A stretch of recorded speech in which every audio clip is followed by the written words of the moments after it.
Hello everyone, welcome to only eyes foundation. सभी दोस्तों का बहुत बहुत स्वागत है।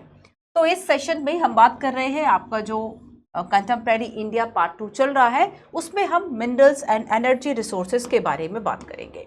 ठीक है, सो बेसिकली ये जो आपका बुक है ये काफ़ी इंपॉर्टेंट रहा, क्योंकि चाहे हम रिसोर्सेज की बात करें, एनर्जी की बात करें, तो जो भी आपके इस तरह के सेक्टर्स हैं बहुत ज़्यादा इसमें इंफॉर्मेशंस दी हुई है।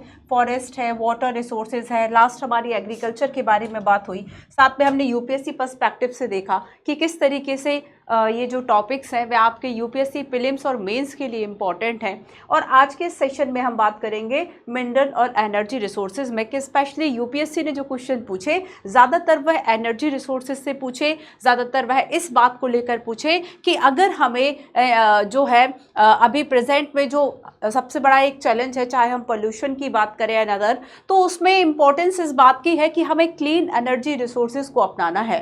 क्योंकि आपका जो सस्टेनेबल डेवलपमेंट गोल है, जो SDG 7 है, वह भी क्लीन एनर्जी की बात करता है। तो गवर्नमेंट ने कौन कौन से इनिशिएटिव्स लिए हैं क्लीन एनर्जी के लिए, इन सभी की हम बात करेंगे। बेसिकली दो पार्ट्स में ये डिवाइड है, एक में आपको मिनरल्स बताया गया है, क्लासिफिकेशंस बताया गया है, एंड क्यों आखिर हमें कंजर्वेशन की जरूरत है।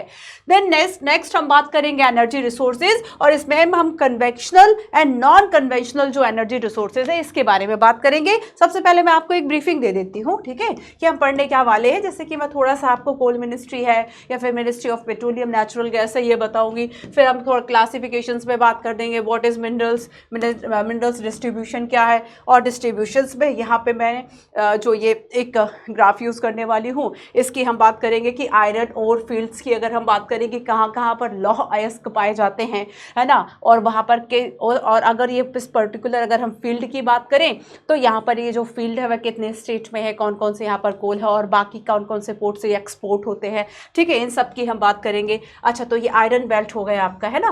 फिर हम थोड़ी सी चर्चा मैग्नीशियम नॉन फेरस मिनरल की करते हुए हम आगे चलेंगे और हम कंजर्वेशन पर बात करेंगे। फिर हम देखेंगे मेंस का क्वेश्चन 2018 का, जिसमें पूछा गया access to affordable reliable sustainable and modern energy is the sine qua non to achieve sustainable development goal and comment on the progress made in India in regard.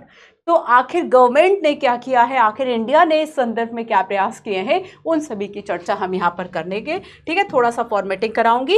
Energy resources की हम बात करेंगे। So there are two type of energy resources, one is conventional and other one is and non conventional. So conventional that means हम एक समय से इसका जो यूज है वह करते आ रहे हैं, हम परंपरा बतौर इसका जो यूज है वह करते आ रहे हैं, लंबे समय से यूज करते आ रहे हैं। So these are long establish source like a firewood, like coal, petroleum, है ना, हाइड्रो इलेक्ट्रिसिटी, ये सारी चीजें आपकी कन्वेंशनल में आएंगी और ये एक दिन खत्म हो जाएंगी। कन्वेंशनल जो भी सोर्सेज हैं वह एक दिन खत्म हो जाएंगे, और कोल और पेट्रोलियम को बनने में मिलियन ऑफ ईयर्स लगते हैं। मानव आयु बहुत छोटी है, मानव आयु बहुत छोटी है ना। तो इसलिए हमें क्या जरूरत है कि हम इसका कंजर्वेशन करके चलें। एंड सेकंड हम बात करेंगे नॉन कन्वेंशनल, मतलब ऐसे सोर्सेज की जैसे कि सोलर सिस्टम, जैसे कि सोलर एनर्जी है, तो वो जो सन रेज है उसको इलेक्ट्रिसिटी में कन्वर्ट कर दे रहा है। तो ऐसा सस्टेनेबल और क्लीन एनर्जी का रिसोर्सेज है कि हम क्यों कोल और पेट्रोलियम की बात करें, हम रूफटॉप पैनल लगा लें और उससे ही हम घर की जो लाइट और इलेक्ट्रिसिटी की पूर्ति हम वह कर लें जो डिमांड है ना। सो सोलर है, विंड है, टाइडल जियोथर्मल है, बायोगैस है। So these are conventional source of energy, these are non-conventional source of energy. Then हम कोल की बात करेंगे, है ना। कोल के हम कुछ फील्ड्स देखेंगे कि आखिर ये जो है वह पूरे कोल फील्ड्स हैं, और ये 3 कोल फील्ड के अलावा हम देखेंगे कि ये जैसे कि बोकारो है, झारिया है, रानीगंज है, या नॉर्थ ईस्ट में बात करेंगे नाजीरा है या जंची है, या सिंगरैली की बात करेंगे, सिंगारनी की बात करेंगे, सिंगरौली की बात करेंगे, तो ये आपके कोल माइंस होंगे। ठीक है, तो इसकी हम चर्चा करेंगे। देन नेक्स्ट हम पेट्रोलियम, नेचुरल गैस, और कुछ मैं डेटा आपको न्यू बताऊंगी। ठीक है, कुछ डेटा मैं आपको न्यू बताऊंगी। बायोगैस की चर्चा करेंगे, यूपीएससी ने कैसा क्वेश्चन पूछा है उस पर हम बात करेंगे, क्या आपको मेंस प्रैक्टिस करनी है उस पर बात करेंगे। पीवाईक्यूज, जैसे कि हम अपनी हर क्लास में देखते हैं, कंसीडर द फॉलोइंग स्टेटमेंट, यहाँ पे 4 स्टेटमेंट लिखे और यहाँ से पूछ लिया कि कौन कौन सी जो गैस है वह बायोमास में निकलती है। ठीक है, फिर हम कुछ क्वेश्चन की भी बात करेंगे, जैसे कि एक प्रोग्राम एलईडीज की अगर हम बात करें, है ना, लाइट एमिटिंग डायोड्स, तो आखिर किस तरीके से हमें ये रेन्यूएबल और क्लीन एनर्जी की तरफ लेकर जा रहा है। फिर ये जो क्वेश्चन है आपके ठीक है, ये मिनरल्स को लेकर है। और एक और question, critically evaluate the various resources of the ocean which can be has to meet the resource crisis in the world. तो ये रहा आपका आज का क्लास का एक ब्रीफिंग। चलिए तो शुरू करते हैं व्हाट इज मिनरल्स से, कि आखिर जो मिनरल्स है वह है क्या, है ना। थोड़ी सी चर्चा इसके बारे में हम बहुत विस्तार से नहीं जानेंगे। मिनरल्स या खनिज,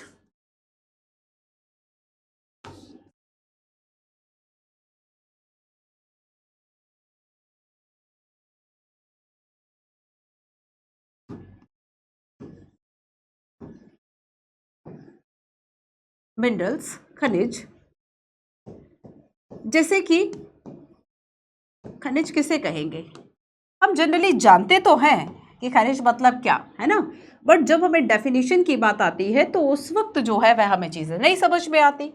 सो देखो, अगर हम मिनरल्स की बात करेंगे तो इसमें आएगा जैसे कि डायमंड, जैसे कि सॉफ्ट में बात करेंगे तो जो टाग होता है, ठीक है। सो ये आपके खनिज होते हैं।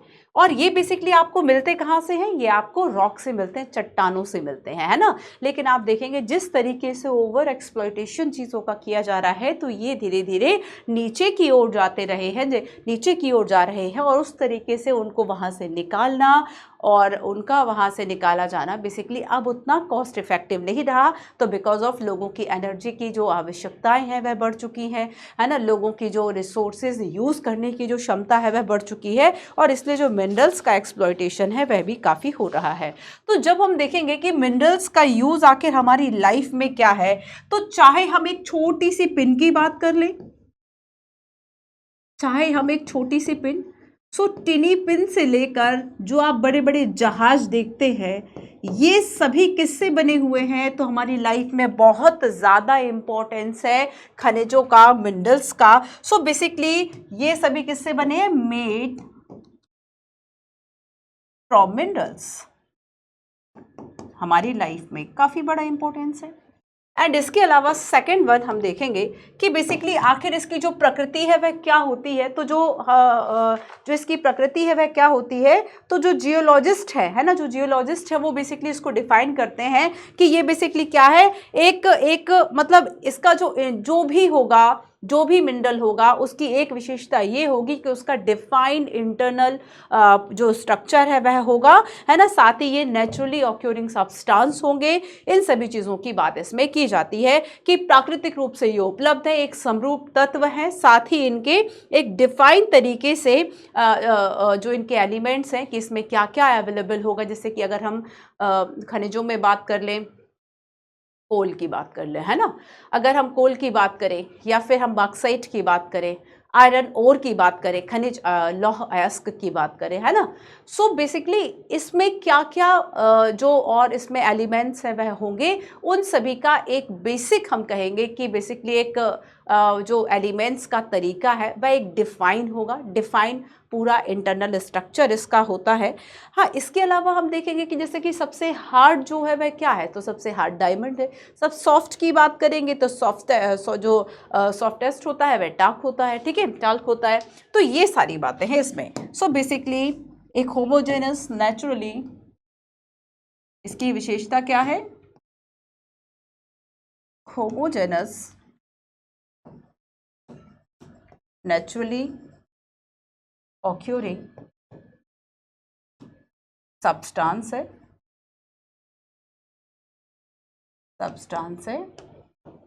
With a definable internal structure. ऐसा नहीं है कि आप इसको डिफाइन नहीं कर सकते, ये डिफाइन आप कर सकते हैं। सो एक डिफाइनेबल इंटरनल स्ट्रक्चर होता है, डिफाइनेबल इंटरनल स्ट्रक्चर, है ना। आप हिंदी में भी एक लाइन को याद कर सकते हैं कि प्राकृतिक रूप से विद्यमान है ना, प्राकृतिक रूप से अवेलेबल है, उपलब्ध है, और एक समरूप तत्व है, एक होमोजेनस सब्सटेंस, होमोजेनस है, ठीक है, होमोजेनस नेचुरली ऑक्यूरिंग सब्सटेंस है, और इंटरनल स्ट्रक्चर जो है वह डिफाइनेबल है। इसकी जो संरचना है उसको हम डिफाइन कर सकते हैं, दीज आर मिनरल्स। और अगर हम इसके फॉर्म की बात करें तो इसमें बहुत वेराइटीज जो है वह मिल जाती है। So variate form in nature, और इसी नेचर के द्वारा बेसिकली जो जियोलॉजिस्ट हैं वह क्या कर रहे हैं, इसको डिफाइन कर रहे हैं, वो इसको बता रहे हैं कि बेसिकली ये कितने तरह के हो सकते हैं, क्या टाइप हो सकता है, तो इसका क्लासिफिकेशन इसी आधार पर किया गया है। So varied forms in nature, varied form in nature, ठीक है। और साथ ही जैसे कि हम हार्डेस्ट है सबसे ज़्यादा, तो ये क्या है, डायमंड है। जो भी कटिंग मशीन्स होती है ना, उन सभी में डायमंड का ही एक जो धार है वह लगाया जाता है, इसी का पॉइंट लगाया जाता है। सॉफ्टेस्ट की बात करें कि सबसे ज़्यादा कोमल कौन है, सॉफ्टेस्ट, तो ये होगा आपका टांग, ठीक है। एंड अगर हम देखें कि ये पाए कहाँ जाते हैं मिनरल्स, तो यहाँ पर आपको याद रखना है कि बेसिकली जो चट्टाने हैं, जो रॉक है, ठीक है, तो बेसिकली जो चट्टाने हैं आर कॉम्बिनेशन ऑफ, इसमें ये अवेलेबल होते हैं, आर कॉम्बिनेशन ऑफ समरूप तत्व, homogeneous substance, homogeneous substance called mineral. तो जो चट्टानें होती हैं, जो रॉक होती हैं, इसमें बेसिकली अवेलेबल होता है।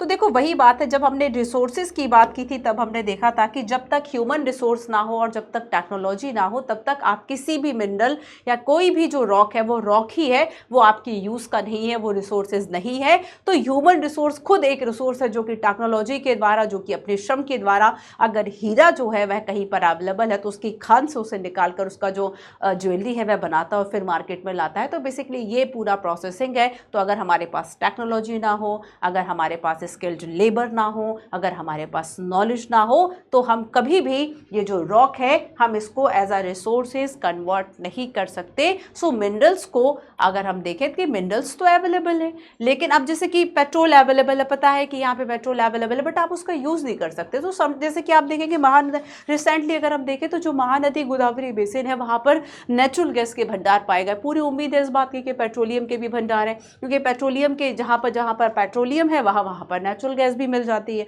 तो समटाइम्स आप देखेंगे कि हमारे पास रिजर्व्स हैं या फिर हमारे पास अवेलेबल है कोई पर्टिकुलर एनर्जी का रिसोर्स, बट हम उसका यूज़ नहीं कर पाते हैं क्योंकि कॉस्ट इफेक्टिव नहीं होता है। जैसे कि अगर हम टाइडल एनर्जी की बात करें कि खंबात की खाड़ी में टाइडल एनर्जी जो है उससे बहुत ज़्यादा हम इलेक्ट्रिसिटी को जनरेट कर सकते हैं, ठीक है, या फिर और भी खंबात की खाड़ी हो गई या फिर रन ऑफ कच्छ की बात हो गई, है ना। इस तरह की जो भी खाड़ियाँ हैं वहाँ पर जो टाइडल आ रहा है, जो भी टाइडल फोर्स है, ठीक है, ज्वार आ रहा है जा रहा है, तो वहाँ पे दोनों तरफ बात बनाकर इलेक्ट्रिसिटी को हम इकट्ठा कर सकते हैं, बट इलेक्ट्रिसिटी को हम वहाँ प्रोड्यूस कर सकते हैं, बट कॉस्ट इफेक्टिव उतना नहीं है, नहीं कर पाते, है ना, नहीं कर पाते। तो ये सारी बातें हैं। सो बेसिकली देखो कि हमने देखा कि rock are combination of homogeneous substance, इसको मिनरल्स कहेंगे। और जैसे कि हम लाइमस्टोन की बात करें, ठीक है, लाइमस्टोन, चूना पत्थर, लाइमस्टोन, तो जो मिनरल्स है वह केवल एक ही तत्व, एक ही एलिमेंट से बने होते हैं। सो ये एक सिंगल मिनरल से बना है। लाइमस्टोन जो है सिंगल एक खनिज से बना हुआ है, ठीक है। और अगर हम रॉक की बात करें तो जो रॉक है, जो चट्टाने हैं, इसमें सेवरल जो मिनरल्स है वह होते हैं, अलग अलग प्रपोर्शन में होते हैं। कुछ कुछ चट्टानों में हो सकता है कि एक आध ही कोई खनिज हो, बाकी अधिकतर जो चट्टाने हैं, अधिकतर जो रॉक है उसमें बेसिकली अलग अलग तरह के जो बेसिकली मिनरल्स हैं वह अवेलेबल होते हैं, ठीक है। सो बेसिकली देखो कि कोई भी जो पर्टिकुलर मिनरल है वो एक फॉर्म्ड है सर्टेन कॉम्बिनेशन है कुछ एलिमेंट्स का, निश्चित तत्वों का योग कहा जाता है। कि अगर हम कोल की बात करें, लाइमस्टोन की बात करें, अगर हम जो बॉक्साइट है अगर हम उसकी बात करें, ठीक है, या फिर हम कॉपर की बात करें, निकेल की बात करें, तो ये बेसिकली जो मिनरल है इसके अलग अलग कॉम्बिनेशंस हैं, है ना। तो सर्टेन कॉम्बिनेशन ऑफ एलिमेंट, तो एक इसकी विशेषता ये हो गई होमोजेनस सब्सटेंस के अलावा एक और विशेषता क्या हो गई कि बेसिकली एक निश्चित तत्वों का ये योग होता है, certain combination, certain combination of elements, certain combinations of certain combinations of elements, ठीक है। और ये मिनरल्स कैसे बनेगा, ये क्या डिपेंड करेगा, तो ये बेसिकली डिपेंड करेगा कि वहाँ की जो परिस्थितियां हैं वो आखिर कैसी हैं, एंड कैसी परिस्थितियां, फिजिकल एंड केमिकल कंडीशन, है ना। तो फिजिकल एंड जो केमिकल कंडीशंस हैं, भौतिक और रासायनिक जो परिस्थितियां हैं, केमिकल कंडीशंस हैं, इन कंडीशंस पर डिपेंड करेगा कि कौन सा जो मिनरल्स है कंडीशंस वो वहाँ पर आपको मिलेगा, ठीक है। सो बेसिकली इसका जो क्लासिफिकेशन है वह कुछ आधारों पर किया जाता है, मैं आपको दिखाती हूँ। जैसे कि हमने यहाँ पर क्लासिफिकेशन जो मिनरल का किया है ना, हमने कहा कि एक होते हैं जिसमें कि मेटल पाया जाता है, एक होते हैं मेटेलिक, है ना, मेटेलिक जिसमें कि धातुएं होती हैं, मेटल होता है। और इसे भी हमने बांट दिया कि एक होगा फेरस जिसमें कि लोहा होगा, एक होगा नॉन फेरस जिसमें कि फेरस लोहा नहीं होगा, तीसरा कुछ प्रेशियस जिसमें कि गोल्ड सिल्वर आ गए। इसके अलावा एक हमने देखा नॉन मेटेलिक जिसमें कि धातुएं मेटेलिक नहीं होता, जैसे कि माइका है, सल्फर है। और एक होता है आपका एनर्जी मिनरल्स जिसमें कि हम कोल पेट्रोलियम की बात करेंगे। तो हमने इसका जो क्लासिफिकेशन है वह आखिर कैसे किया, इसके कुछ हमने एक आधार जो है वह बना लिए। तो बेसिकली हमने देखा कि ये डिपेंड करेगा कि कौन सा मिनरल कहां पर मिलेगा, ये डिपेंड करेगा फिजिकल एंड केमिकल कंडीशंस, ठीक है। तो ये फिजिकल एंड केमिकल कंडीशंस पर, फिजिकल एंड केमिकल कंडीशंस पर डिपेंड करेगा, ठीक है। और साथ ही इसका जो डिवीजन है, वाइड रेंज ऑफ कलर्स,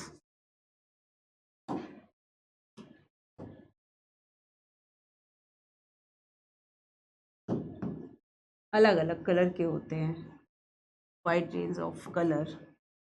अगर हम इनके टेक्सचर की बात करें, है ना, अगर हम इनके टेक्सचर की बात करें या फिर हम हार्डनेस की बात करें, क्रिस्टल फॉर्म की बात करें, कलर, हार्डनेस,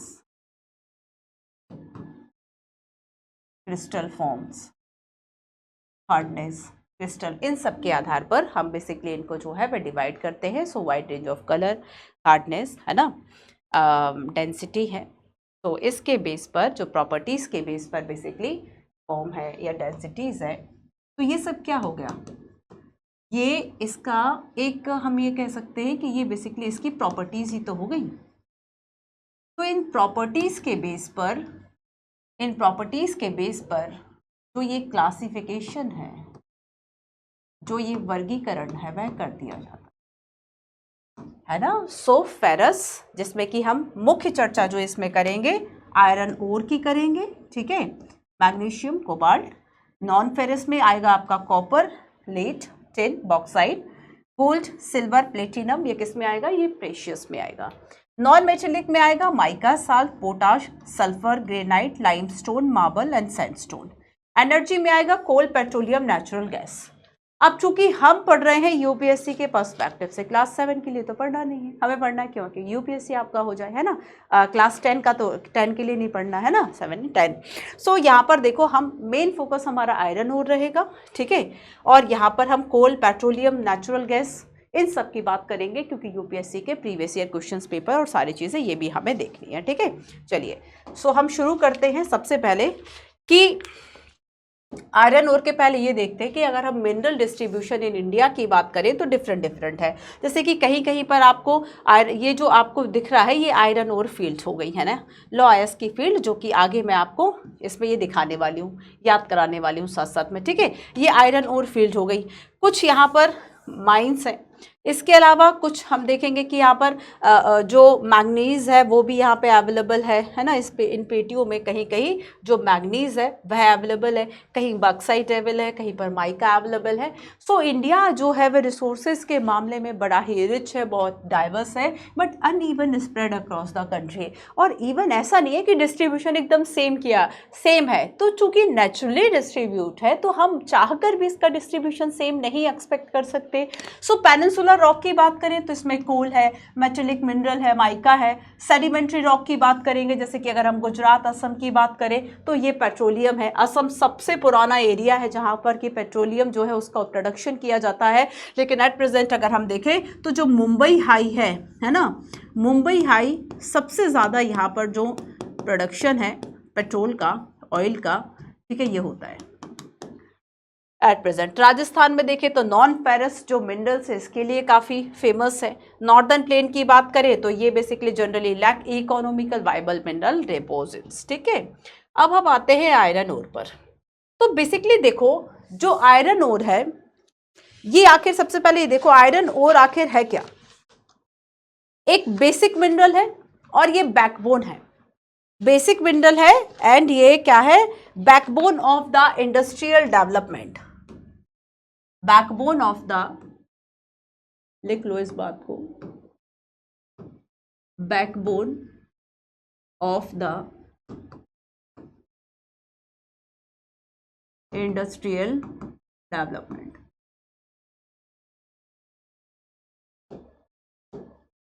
चाहे आपको किसी भी तरह का इंफ्रा बनाना हो, क्या ऐसा पॉसिबल है कि आप इन सब के बिना, आयरन के बिना जो है वह उसका निर्माण जो है वह कर सके।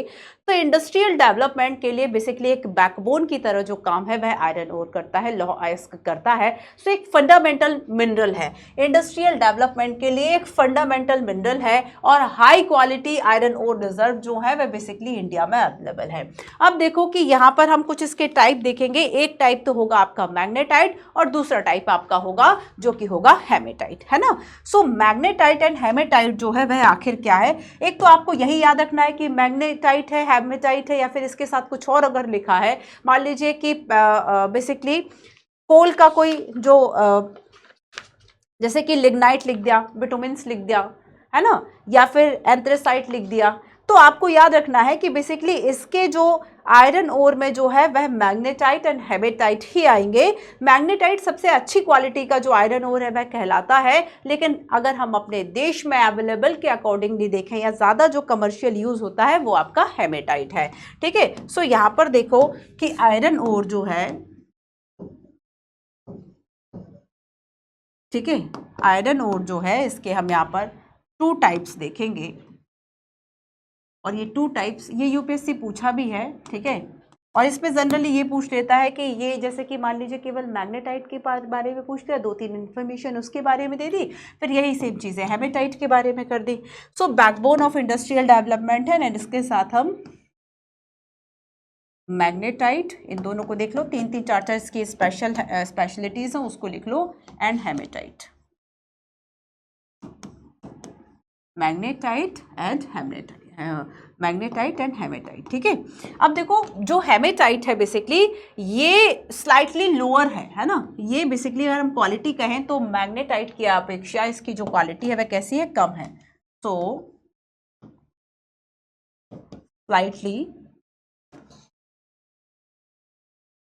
स्लाइटली लोअर आयरन ओर है, ठीक है, lower iron ore content and then magnetite.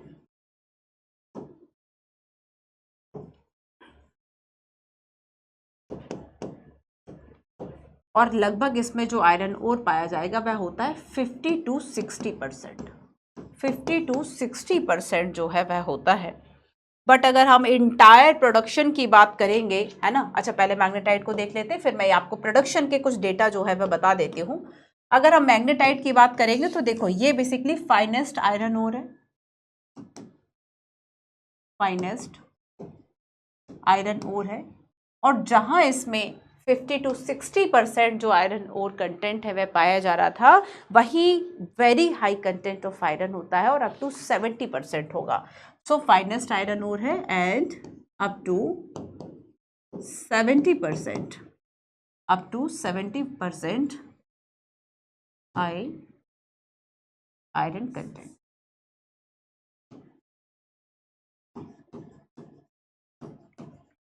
ठीक है। साथ ही मैग्नेटाइट क्वालिटी की बात करें तो बेसिकली इसकी क्वालिटी को देखते हुए,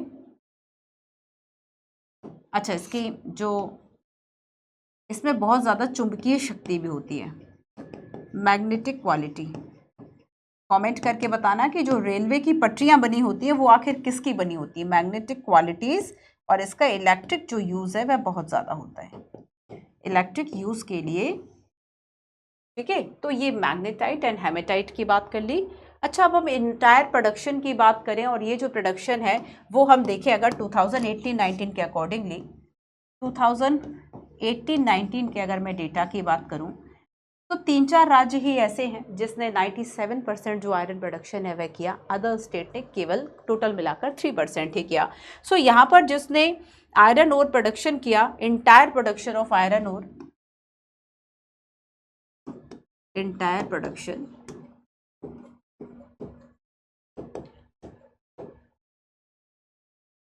97% में आपका आएगा ओडिशा, छत्तीसगढ़,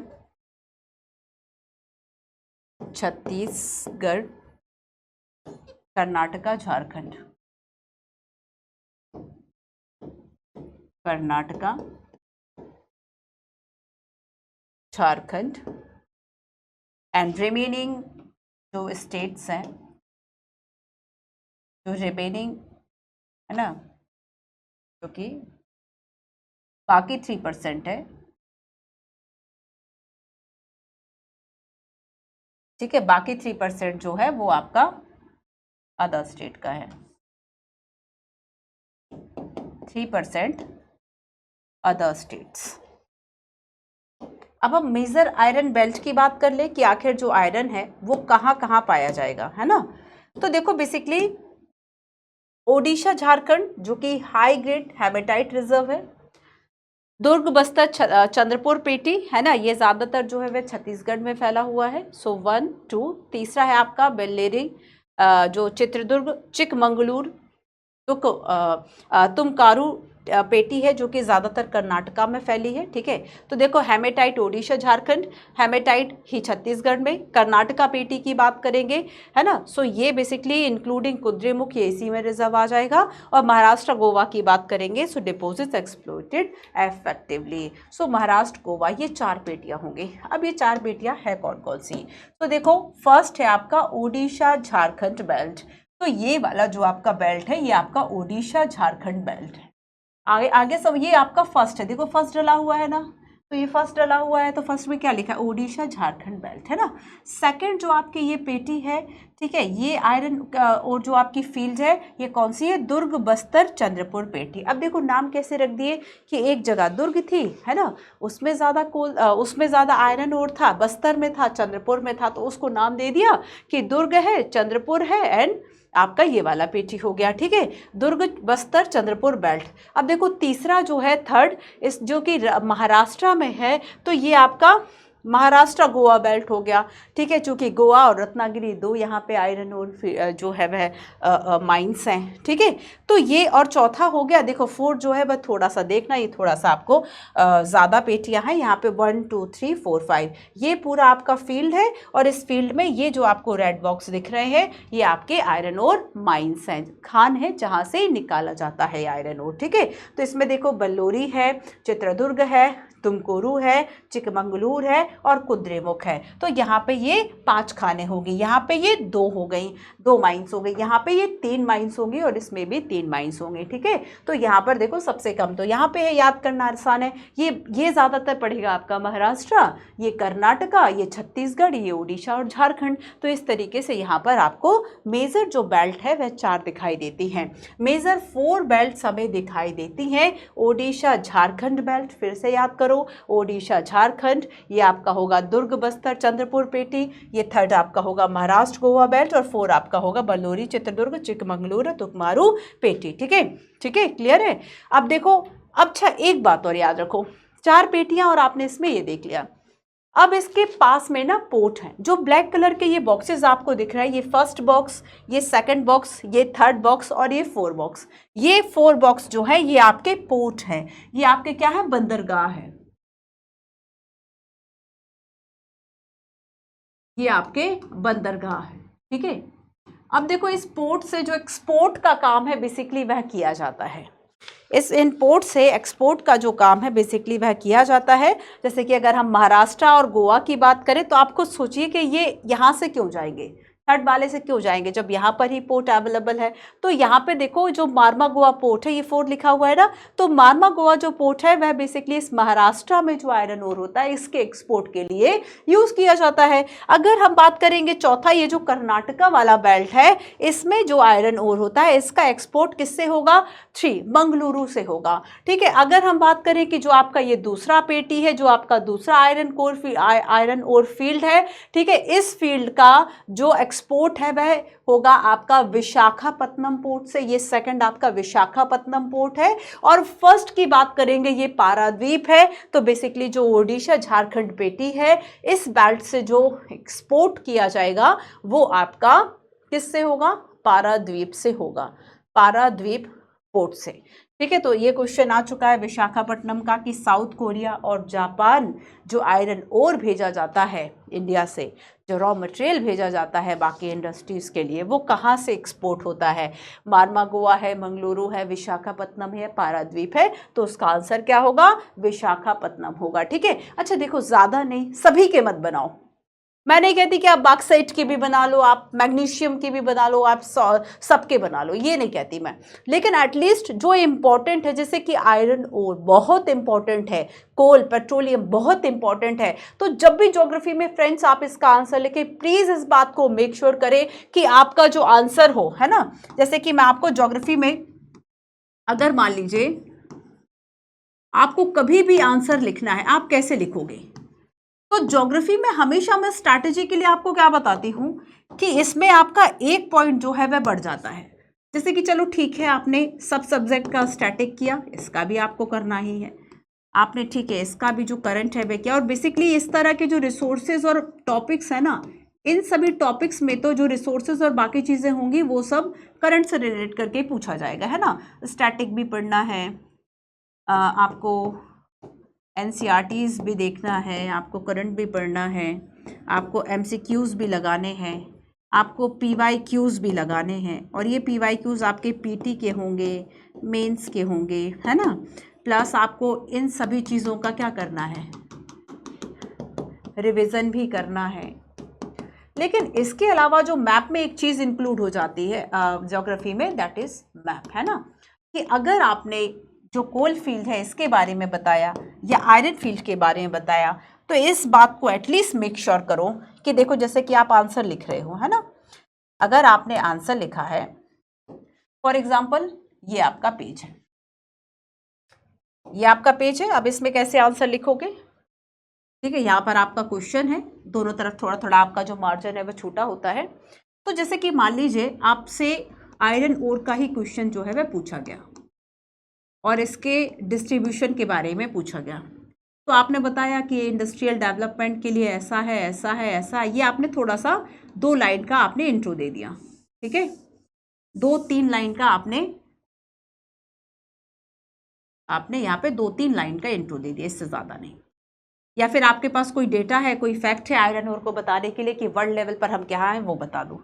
इसके अलावा यहाँ पर एक छोटा सा बॉक्स बनाओ, ठीक है, और इस छोटे से बॉक्स में इस बात को मेक श्योर करो, है ना। जैसे मैं बहुत ऐसी कोशिश कर रही हूँ कि आपने क्या किया कि इसमें इस तरीके से जो पेटियाँ हैं वह बना दी, 1 पेटी, ठीक है, 2 पेटी, ये कर्नाटका वाली, ये महाराष्ट्र वाली।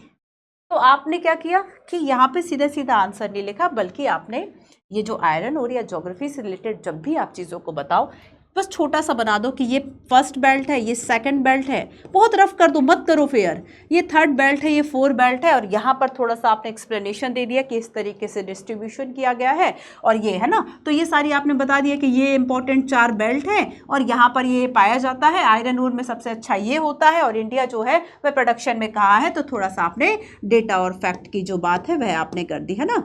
फिर आपने लास्ट में जो है वह कंक्लूजन कर दिया 1-2 सिंगल लाइन से, मतलब 1-2 लाइन से, तो 2 पेज में बेसिकली आपने इसको कर लिया। आपका बॉडी पार्ट भी तो रहेगा, है ना, जो लिखोगे। तो बस इस तरीके से ज्योग्राफी में आपका यही एक इम्पॉर्टेंट जो काम है वह बढ़ जाता है कि अब आपको जो मैप का यूज़ है वह भी करना है ना। अब एक और एग्जाम्पल, जैसे कि अगर यहाँ पर हम सेम वही कि अगर मैंने मान लीजिए अब आपसे सेकंड क्वेश्चन जो है, ये तो फर्स्ट क्वेश्चन हो गया, सेकंड क्वेश्चन मैंने आपसे पूछा कोल फील्ड का, सेकंड क्वेश्चन मैंने आपसे पूछा कोल फील्ड का, तो आपने क्या करना है, तुरंत इसका भी डिस्ट्रीब्यूशन जो है वह नेक्स्ट पेज में बता देना है कि आपने इसमें देखा कि बेसिकली जो कोल है वह क्यों हमारे लिए इंपॉर्टेंट है, एनर्जी का सबसे ज़्यादा इंपॉर्टेंट रिसोर्सेज है।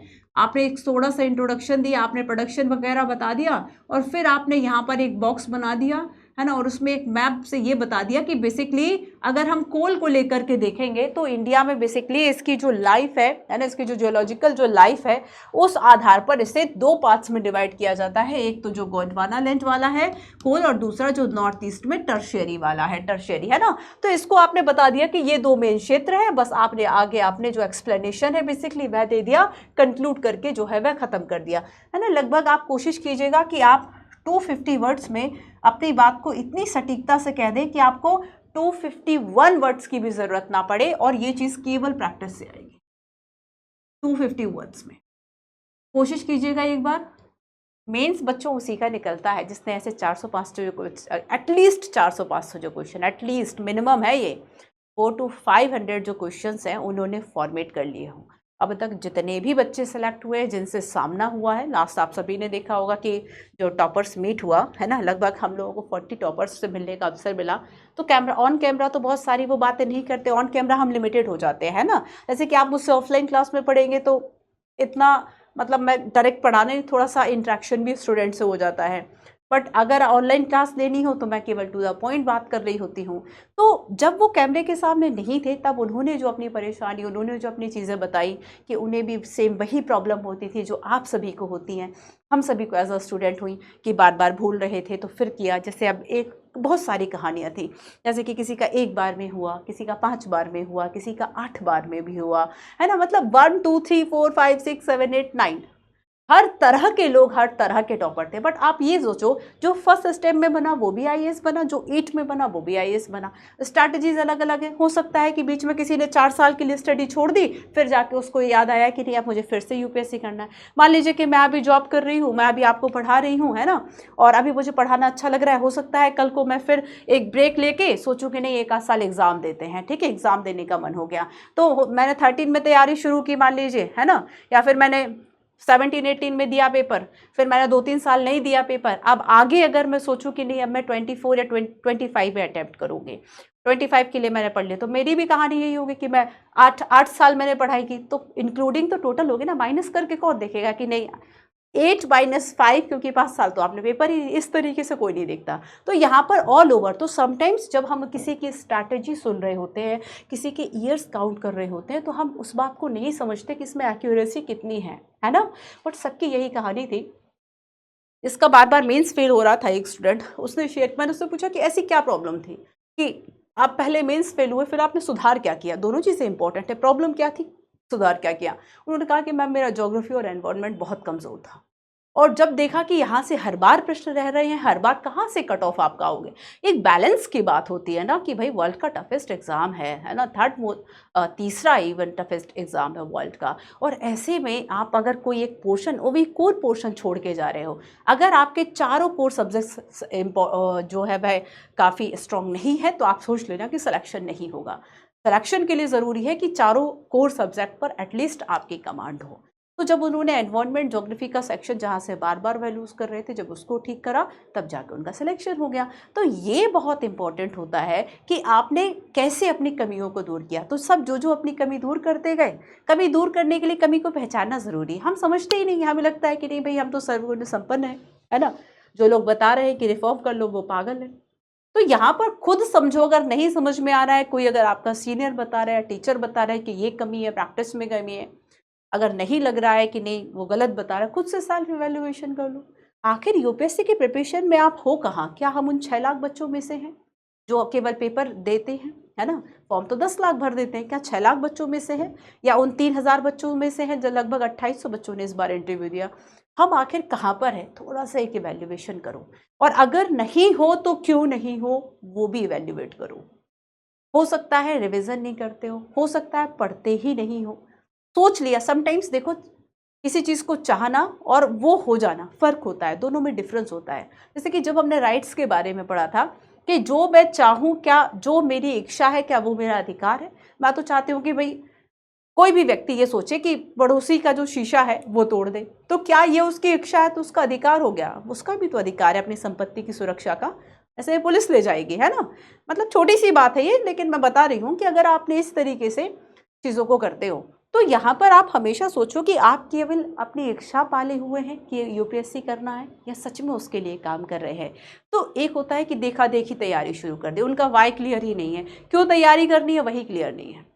दूसरा तरीका है कि जिन बच्चों का वाई क्लियर होता है वे मेहनत करते हैं। ऐसे बच्चे आपको जनरली अपने बीच नहीं मिलेंगे, क्योंकि वो अकेले में रह के पढ़ाई करते हैं, वो अपनी कमियों को दूर करते जाते हैं, पढ़ते जाते हैं। आप भी उनमें से एक बनो कि अपने कोर सब्जेक्ट्स कर लो, करंट अफेयर से कर लो। और अच्छा, एक बात और याद रखना, आप सोचो कि कोई और आपको आईएएस बना देगा। हर एक टॉपर की, अगर वो हम 48 टॉपर से मिले, 48 स्ट्रैटेजीज हमने देखी, हम सब सेम नहीं हैं। इवन इंसान हर पल खुद बदलता है, तो हम ये भी नहीं कहते कि हम भी हर कंडीशन में या फिर हम हर परिस्थिति में सेम है। तो बेसिकली आपको याद रखना है कि सबकी अपनी स्ट्रैटेजीज हैं, आपकी भी अपनी स्ट्रैटेजीज बनाओ, अपनी कमियों को पहचानो। लिखना नहीं आता, लिखना सीखो। याद नहीं होता, बार बार रिवीजन करो। कुछ समझ में नहीं आता, बार बार पढ़ो, वीडियो को बार बार देखो, कहीं तो क्लियर होगी चीज़ें। कोशिश करो, बस कोशिश करो, है ना? गिव अप नहीं करना है, कोशिश करो। जो लास्ट तक कोशिश करता रहेगा, सही डायरेक्शन भी उसका सही होगा, डेफिनेटली सक्सेस मिलेगी, है ना? नेक्स्ट टॉपर स्टोरी आपकी होगी। चलिए अब हम आगे बात करेंगे। जैसे कि अगर हम मैंगनीज की बात करें तो स्टील प्रोडक्शन के लिए एटलीस्ट 10 kg पर टन ऑफ स्टील के लिए 10 kg पर टन ऑफ स्टील जो ज़रूरत है वह होगी, ठीक है? एंड ब्लीचिंग पाउडर, है ना? इसके अलावा पेंट्स में इसका जो यूज़ है वह किया जाता है डोमेस्टिक नीड के लिए, एंड एक्सपोर्ट का भी पोटेंशियल है। नॉन फेरस की अगर हम बात करेंगे तो नॉन फेरस में क्या क्या आएगा? जैसे कि कॉपर है, बॉक्साइट है, लेड है, जिंक है, गोल्ड है, वाइटल, है ना? इंजीनियरिंग, इलेक्ट्रिकल इंडस्ट्री, इन सब के लिए ये यूज़ होगा।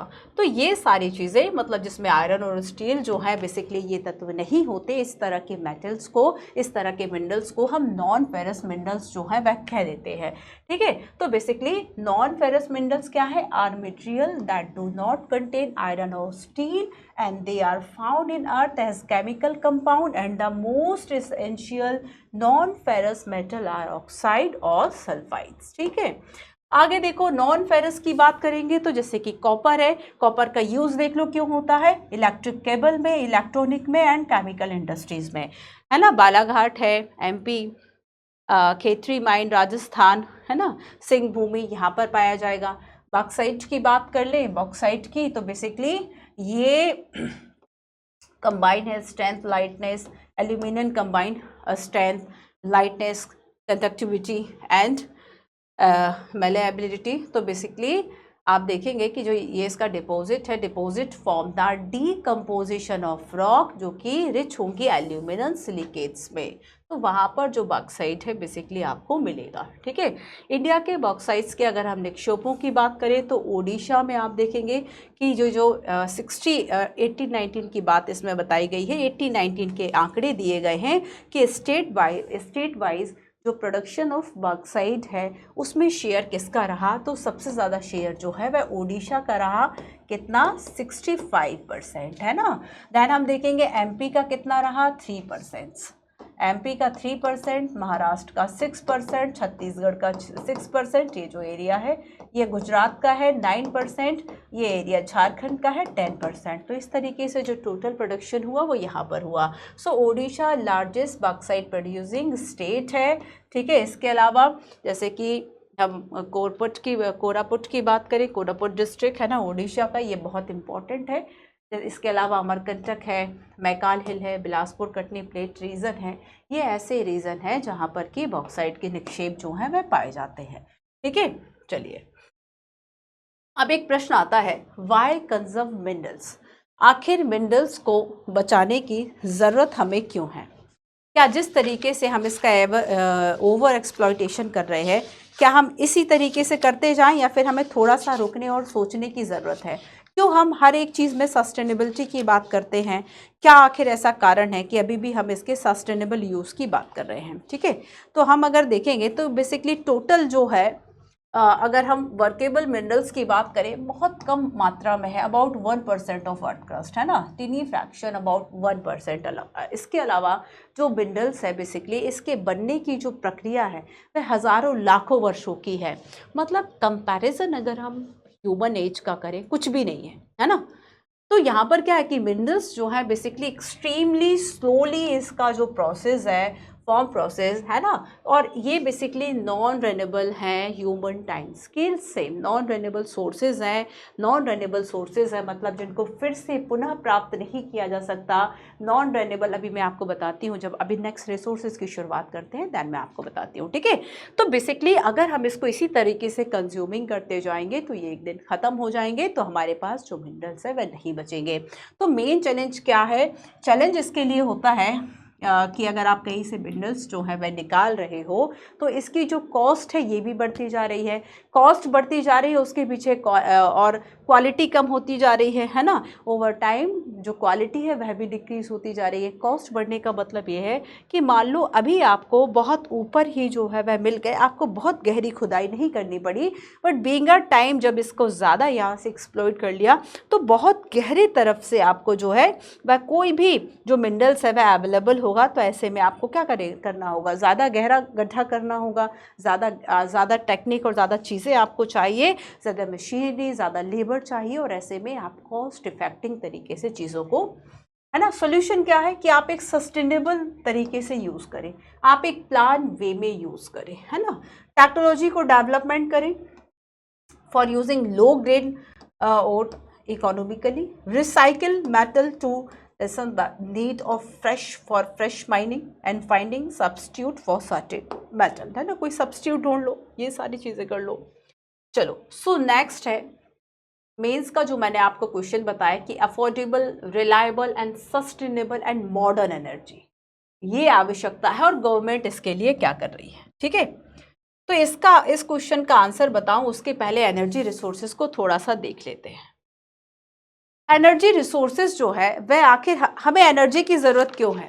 चाहे हम फूड की बात करें, कुकिंग की बात करें, डोमेस्टिक यूज़ की बात करें, है ना, ट्रांसपोर्टेशन की बात करें, इंडस्ट्री की बात करें, सभी के लिए हमें एनर्जी चाहिए। ठीक है, हमें किसके लिए चाहिए? Cooking, lightning, transportation and industrial process, सभी के लिए ऊर्जा की आवश्यकता होती है, एनर्जी की आवश्यकता होती है। और ये जो एनर्जी है वह हमें मिलती कैसे है? जैसे कि फ्यूल से मिल जाएगी, इलेक्ट्रिसिटी से मिल जाएगी। फ्यूल में जैसे कि कोल है, ऑयल है, नेचुरल गैस है, यूरेनियम है, ठीक है। इलेक्ट्रिसिटी में क्रिएटेड फ्रॉम वेरियस सोर्स जैसे कि हाइड्रो है, थर्मल है। तो ये इस तरीके से इलेक्ट्रिसिटी से भी जो एनर्जी है बेसिकली, चाहे हम डोमेस्टिक यूज़ की बात करें या बाकी देखें, वहाँ से ये मिल जाएगी, ठीक है। सो देखो कि बेसिकली हमें सभी एक्टिविटीज़ के लिए रिक्वायर्ड होती है एनर्जी, और ये जो एनर्जी है बेसिकली वह दो तरीके की होती है।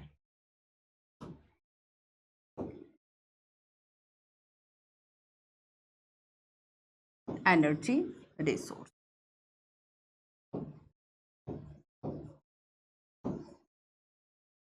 है ना। एनर्जी जो रिसोर्सेज है वो बेसिकली आपके दो तरीके के होंगे,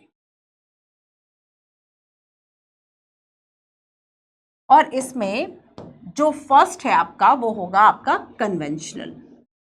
व्हाट इज कन्वेंशनल? जो हम एक लॉन्ग टाइम से जिसका यूज करते आ रहे हैं, परंपरागत तरीके से हम जिसका यूज करते आ रहे हैं, तो परंपरागत ऊर्जा के स्रोत भी इसको कहा जाता है ना। परंपरागत ऊर्जा के स्रोत भी इसको कहा जाता है। और दूसरा होता है आपका नॉन कन्वेंशनल,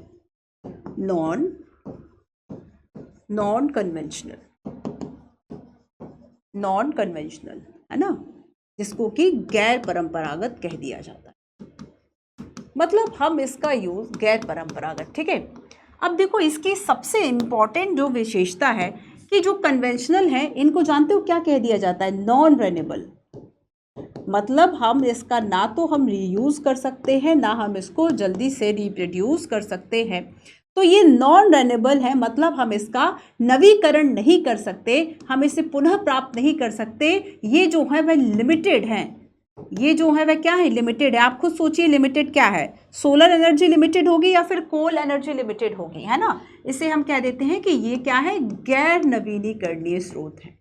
गैर नवीनीकरणीय, मतलब इन्हें हम फिर से रीयूज नहीं कर सकते। और वहीं अगर मैं आपसे कन्वेंशनल की बात करूं, नॉन कन्वेंशनल की बात करूं, तो नॉन कन्वेंशनल ऐसे सोर्सेज है जिसका कि रेन्यूएबल सोर्सेज है, नवीकरणीय सोर्सेज हैं। नवीकरणीय दैट मीन्स हम इसको पुनः प्राप्त कर सकते हैं, एंड ये जो है वह अनलिमिटेड है, लिमिटेड नहीं है, अनलिमिटेड है। अनलिमिटेड है, आप खुद सोचिए कि अनलिमिटेड क्या होगा, सोलर एनर्जी और कोल। ठीक है, सो देखो इसके मैं कुछ एग्जाम्पल्स आपको बताती हूं, जैसे कि फायरवुड, क्या होगा, फायरवुड, कोल, पेट्रोलियम, कोल है, पेट्रोलियम है। इसके अगर कुछ एग्जाम्पल्स हमें लिखने हो, क्या क्या लिखोगे, सोलर एनर्जी, सौर ऊर्जा, wind energy, solar energy, wind energy, thermal energy. ठीक है, and biogas and atomic, biogas and atomic energy, परमाणु ऊर्जा जो है, and atomic, atomic, not atomic, not atomic, atomic. ठीक है,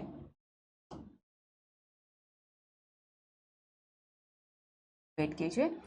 और अगर हम, ठीक है, तो यहाँ पर आपको एक अंतर इसमें साफ समझ में आ गया कि बेसिकली ऐसे सोर्सेज जिसको हम फिर से रिन्यू कर सकते हैं, फिर से यूज कर सकते हैं, हम उसे क्या कहेंगे।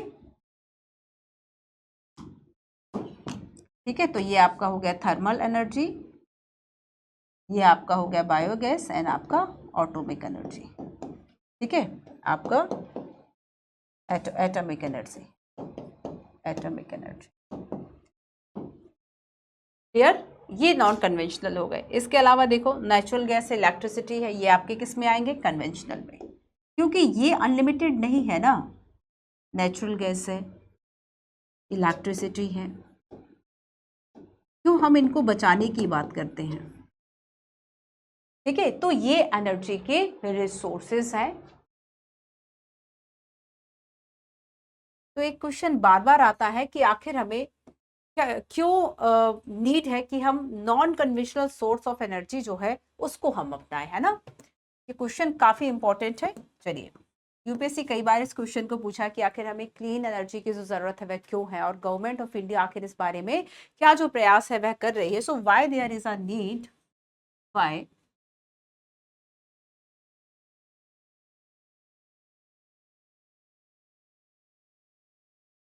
there is a need to use non-conventional sources। Non conventional या फिर हम रेन्यूएबल सोर्सेस की बात कर ले, बट समटाइम्स इस टर्म को यूज किया जाता है non conventional source of energy. ठीक है, non conventional source of energy क्यों आखिर हमें जरूरत है। तो हम यहाँ पर ये देखेंगे कि बेसिकली जो कन्वेंशनल है उसके कुछ ड्रॉबैक्स हैं, है ना, उसकी कुछ कमियां हैं, जैसे कि वो पोल्यूशन ज्यादा करेंगे, जैसे कि कोल और पेट्रोलियम को जलाने से पोल्यूशन ज्यादा होता है।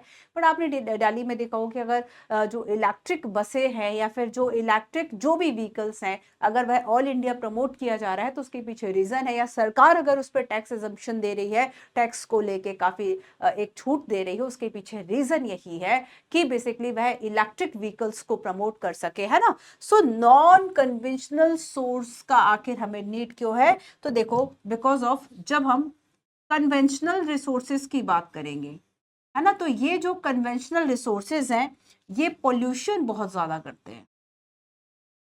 और जब हम इतना पूरे वर्ल्ड लेवल पर, जब हम ग्लोबल वार्मिंग और इन सब को लेके, क्लाइमेट चेंज इतना ज्यादा परेशान है, और अगर हम पोल्यूशन को इंक्रीज करते जाएंगे, कोल फ्यूल, फॉसिल फ्यूल, इन सब का यूज करेंगे सोर्स ऑफ एनर्जी के लिए, तब ऐसे में हम कभी भी अपने वो टारगेट अचीव नहीं कर पाएंगे जो कि हमने एक एनर्जी जो है क्लीन एनर्जी के रखे हुए हैं। सो जो आपका कन्वेंशनल जो रिसोर्सेज है वह पोल्यूशन ज्यादा करेगा, और साथ में ये चूंकि लिमिटेड है, ये लिमिटेड है एंड नॉन रेन्यूएबल है, एंड नॉन रेन्यूएबल है।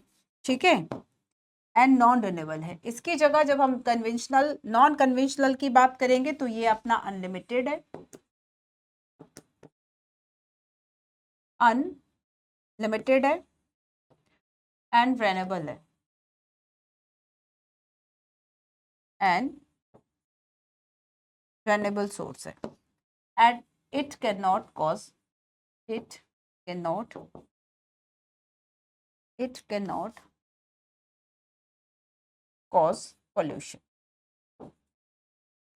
and plus increase living of जो स्टैंडर्ड लिविंग है हमारा उसको इंक्रीज करेगा। सो स्टैंडर्ड ऑफ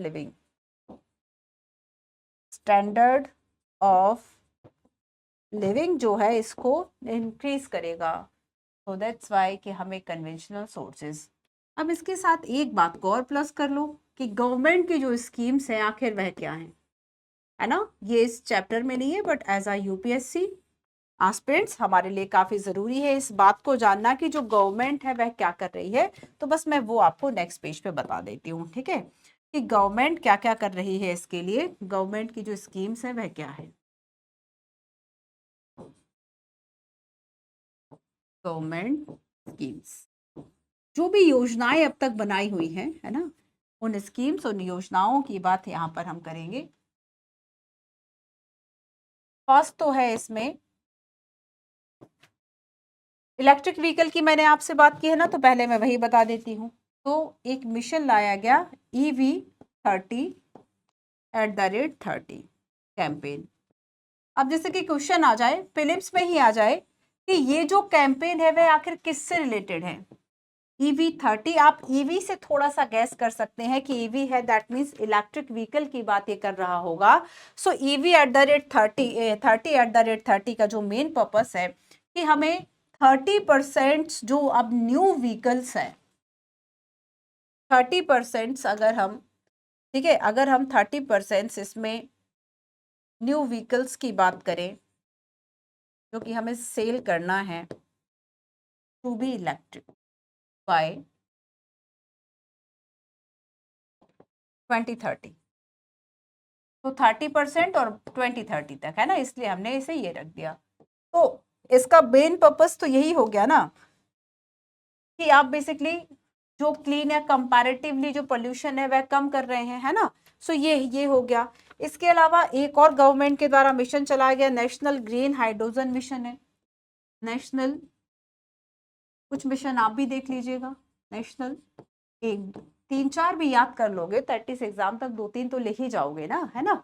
सो सारे वैसे भी हमें नहीं लिखने थे, हो सकता है कि अगर हम टोटल योजनाओं की बात करें शायद 50 ऐसी योजनाएं जो है वह निकलकर सामने आ जाए कि गवर्नमेंट ने यहाँ पर क्लीन एनर्जी को प्रमोट किया, है ना, या फिर नॉन कन्वेंशनल या फिर जो रेन्यूएबल सोर्सेज है इसको प्रमोट किया। बट सारा थोड़ी लिखना है हमें, है ना, हमें क्या करना है, बस 2-3 पॉइंट ही तो चाहिए उसमें से। So national green hydrogen mission,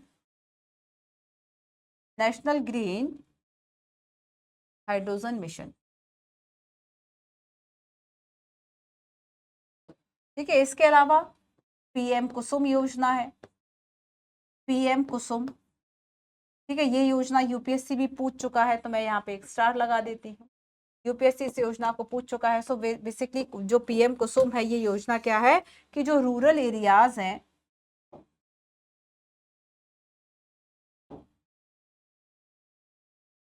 rural areas हैं, इनमें जो सोलर पंप्स हैं सिंचाई के लिए, है ना, इलेक्ट्रिक और इस तरह के पंप के अलावा डीजल से चलने वाले पंप की जगह सोलर पंप्स जो हैं इसको बांटा गया, है ना। ये है पीएम कुसुम योजना।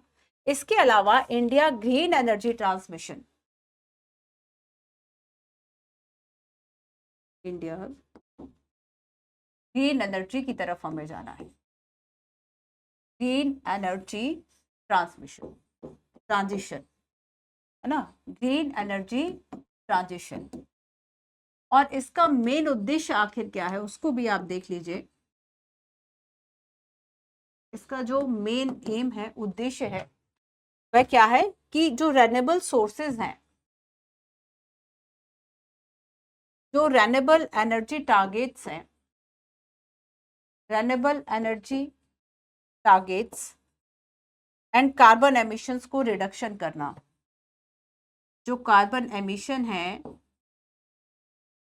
अगर हम कार्बन एमिशन की बात करें, उत्सर्जन की बात करें, है ना, इसको क्या करना, रिड्यूस करना, इसको कम करना, ये इसका लक्ष्य है। ठीक है, इसके अलावा देखो, आपने रूफटॉप सोलर पैनल के बारे में सुना होगा, है ना। आपने रूफटॉप, प्रधानमंत्री सूर्योदय योजना क्या है, पीएम सूर्योदय योजना, सर्वोदय नहीं है, सूर्योदय है। ठीक है, तो सूर्योदय जो योजना है ये किससे रिलेटेड है, ये रिलेटेड है कि जो बेसिकली सोलर पैनल है छतों पर वह लगाए जाए। ये सोलर पैनल जो है वह बेसिकली करते क्या है, इनका मेन काम होता है कि जो सोलर एनर्जी है उसको कन्वर्ट करना है इलेक्ट्रिसिटी में। तो आप देखेंगे कि रूफटॉप सोलर इंडेक्स जो है, रूफटॉप सोलर इंडेक्स इस तरह से भी पब्लिश किए जाते हैं, है ना, ताकि प्रोत्साहित किया जा सके इन सभी चीज़ों के लिए। Rooftop solar power system. इसके अलावा अगर हम एसडीजी गोल की बात करेंगे, है ना, काफ़ी इंपॉर्टेंट है, तो आपका जो सस्टेनेबल डेवलपमेंट गोल नंबर 7 है, ये बेसिकली क्लीन एनर्जी की बात करता है, तो ये भी आपको याद रखना है। एसडीजी 7 किसके बारे में बात कर रहा है, affordable and clean energy. Affordable and, affordable word पहले है, अफोर्डेबल एंड क्लीन एनर्जी की बात करता है एसडीजी 7। क्लियर। तो ये सारी गवर्नमेंट की स्कीम्स हैं जो हमें याद रखनी है। चलिए अब आगे हम देखेंगे। तो बस जैसे कि मान लीजिए गवर्नमेंट ने प्रोग्राम्स के बारे, गवर्नमेंट प्रोग्राम के बारे में पूछा तो बता दीजिए। ठीक है, चलो अब हम बात करते हैं कोल की। कोल की अगर हम बात करेंगे तो सबसे ज्यादा इंपॉर्टेंट है कोल, है ना। कोल क्या है, सबसे ज्यादा इंपॉर्टेंट है, और एटलीस्ट कंट्री की जो एनर्जी की नीड है 55% जो है वो कोल से मिल रही है। लेकिन अगर हम देखेंगे तो एट प्रेजेंट जो पहले और आज में जो एक डिफरेंस हमें दिखाई देता है कि जो इंडस्ट्रियल का जो कंजप्शन है ना, वो लगभग 700% बढ़ चुका है। और इस 700% के बढ़ जाने से, है ना, जो प्रॉब्लम्स है वह क्रिएट हो रही हैं, संसाधनों पर जो दबाव है वह बढ़ रहा है। सो बेसिकली कोल जो है वह क्या है आपका, रेनेबल है, नॉन रेनेबल है, क्या होगा, ये नॉन रेनेबल है, नॉन रेनेबल सोर्स। ठीक है, मेजर कंट्रीब्यूटर है हमारी एनर्जी नीड में, कितना, एटलीस्ट 55% जो एनर्जी है ये कहाँ से आ रही है, कोल से आ रही है। चाहे हमें power generation, industry, domestic use के लिए चाहिए, हमारी जो डिपेंडेंस है वह कोल पर है।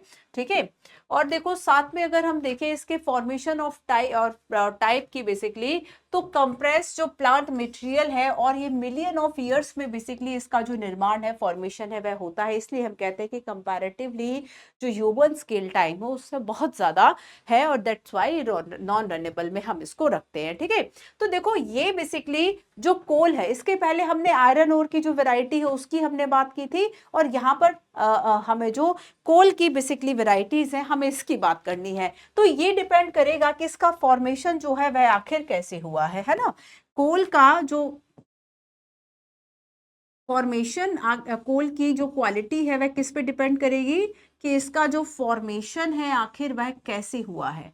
ठीक है, तो यहां पर हम इसके 3 टाइप्स की बात करते हैं। तो फर्स्ट इसका टाइप होगा लिग्नाइट। फर्स्ट इसका कौन सा टाइप होगा, लिग्नाइट कोल। सेकंड टाइप की हम बात करेंगे जो कि आपका होगा बिटुमिन्स, और थर्ड आपका होगा एंथ्रेसाइट, है ना। थर्ड आपका क्या होगा, एंथ्रेसाइट होगा, एंथ्रेसाइट। तो फर्स्ट टाइप होगा लिग्नाइट,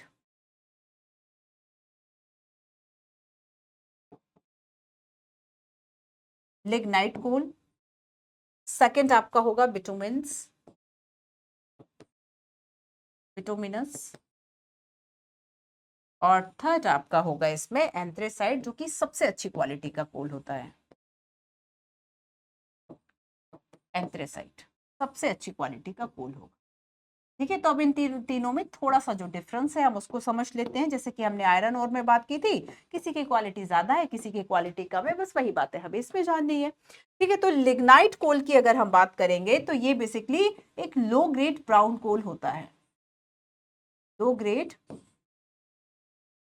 ब्राउन कोल है ये। ठीक है, साथ में ये सॉफ्ट होगा। देखो जितना हार्ड होता है कोल उतना ज्यादा उसकी वैल्यू होती है उतना ज़्यादा वह क्वालिटी वाला होगा। तो ये सॉफ्ट होगा और इसमें मॉइस्चर ज़्यादा होगा, हाई मॉइस्चर, बर्निंग कैपेसिटी इसलिए इसकी कम होगी। और ज़्यादातर अगर हम इसके रिजर्व की बात करेंगे तो इसके जो रिजर्व है वह कहाँ पर है, तमिलनाडु में, तमिलनाडु के नवेली में।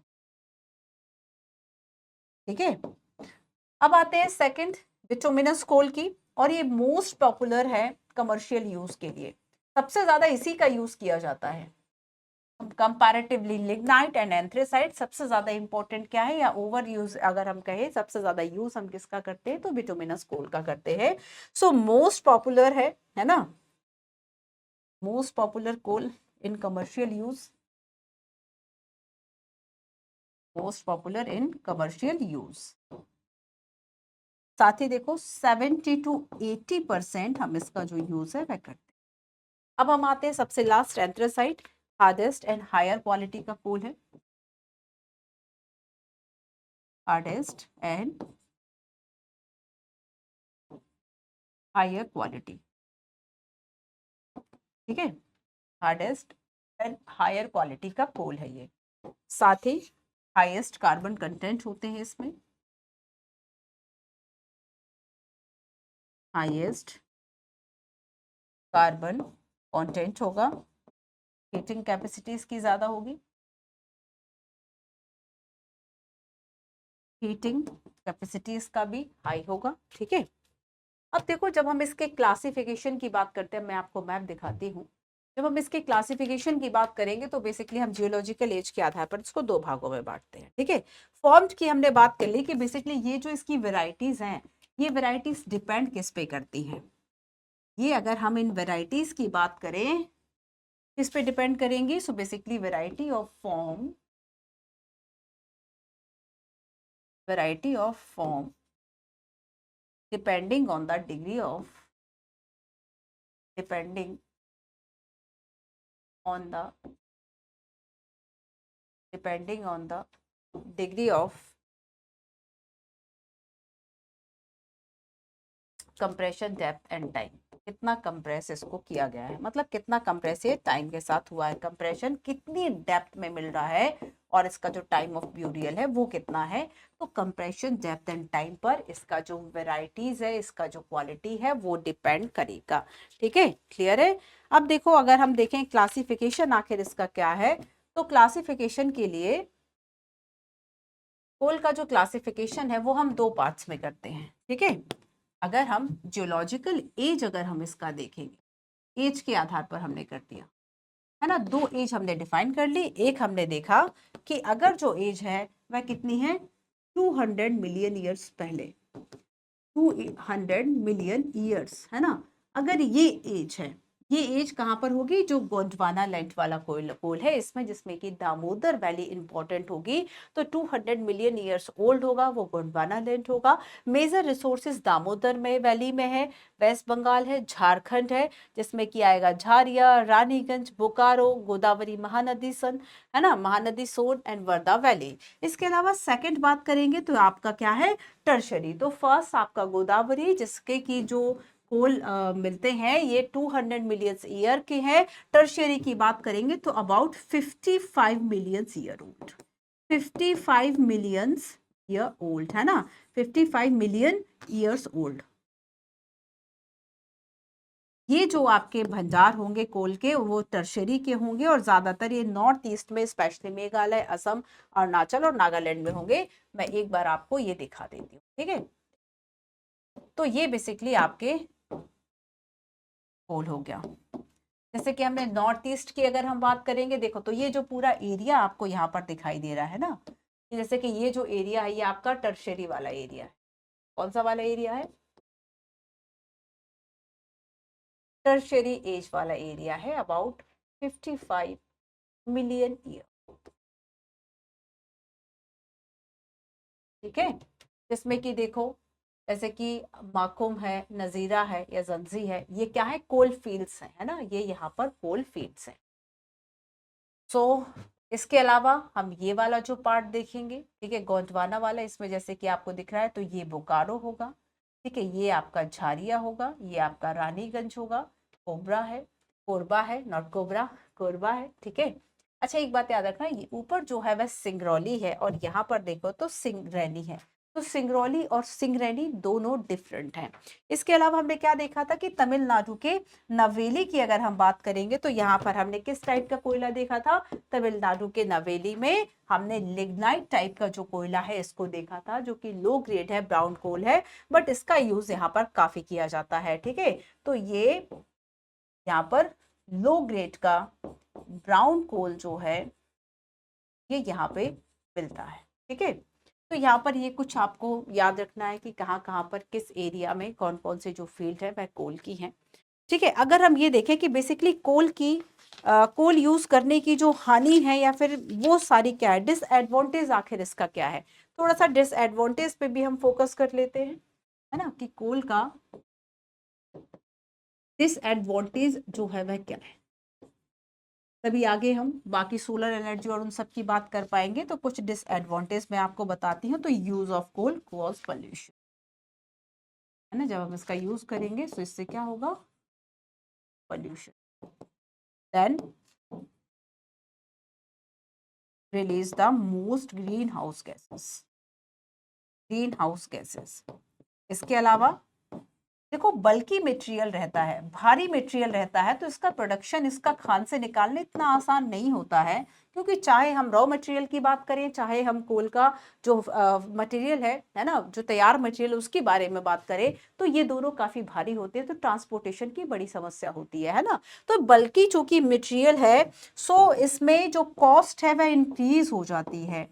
एंड कॉस्ट इंक्रीज क्यों हो जाती है, बिकॉज ऑफ ट्रांसपोर्टेशन चार्जेस। इसलिए कोशिश की जाती है कि जो भी कोल फील्ड और इस तरह से प्लांट्स लगाए जाएं, वह कहां पर लगाए जाएं, कि जैसे कि मान लो सिंगरौली में या फिर बोकारो में लगाए, तो कोशिश की जाती है कि ये जो रेलवे लाइन के पास में लगाया जाए। और अगर यहाँ पर कोल फील्ड है, यहाँ पर आपको रिवर मिल जाए, तो या तो आप रिवर साइड लगा लो प्लांट, या तो आप कोल साइड लगा लो, या तो फिर आप बीच में लगा लो, और दोनों जगह से जो चीजें हैं वह आप मंगवा ले, ट्रांसपोर्ट करवा ले। तो सबसे ज्यादा ये होता है इसमें प्रॉब्लम कि इसकी जो कॉस्ट है वह बहुत ज्यादा इंक्रीज हो जाती है। आयरन और कोल, है ना, ये भारी उद्योग कहलाते हैं, हैवी इंडस्ट्रीज होती है। हैवी इंडस्ट्रीज उन इंडस्ट्रीज को कहा जाता है कि जिनका रॉ मटेरियल भी बहुत हैवी है और जिनका बेसिकली जो तैयार माल है वो भी काफी हैवी होता है, भारी होता है, और उनके ट्रांसपोर्टेशन में जो है वह काफी, ठीक है। तो अब देखो कोल के बाद जो नेक्स्ट हमारे लिए इंपॉर्टेंट है, कोल के बाद जो नेक्स्ट इंपॉर्टेंट है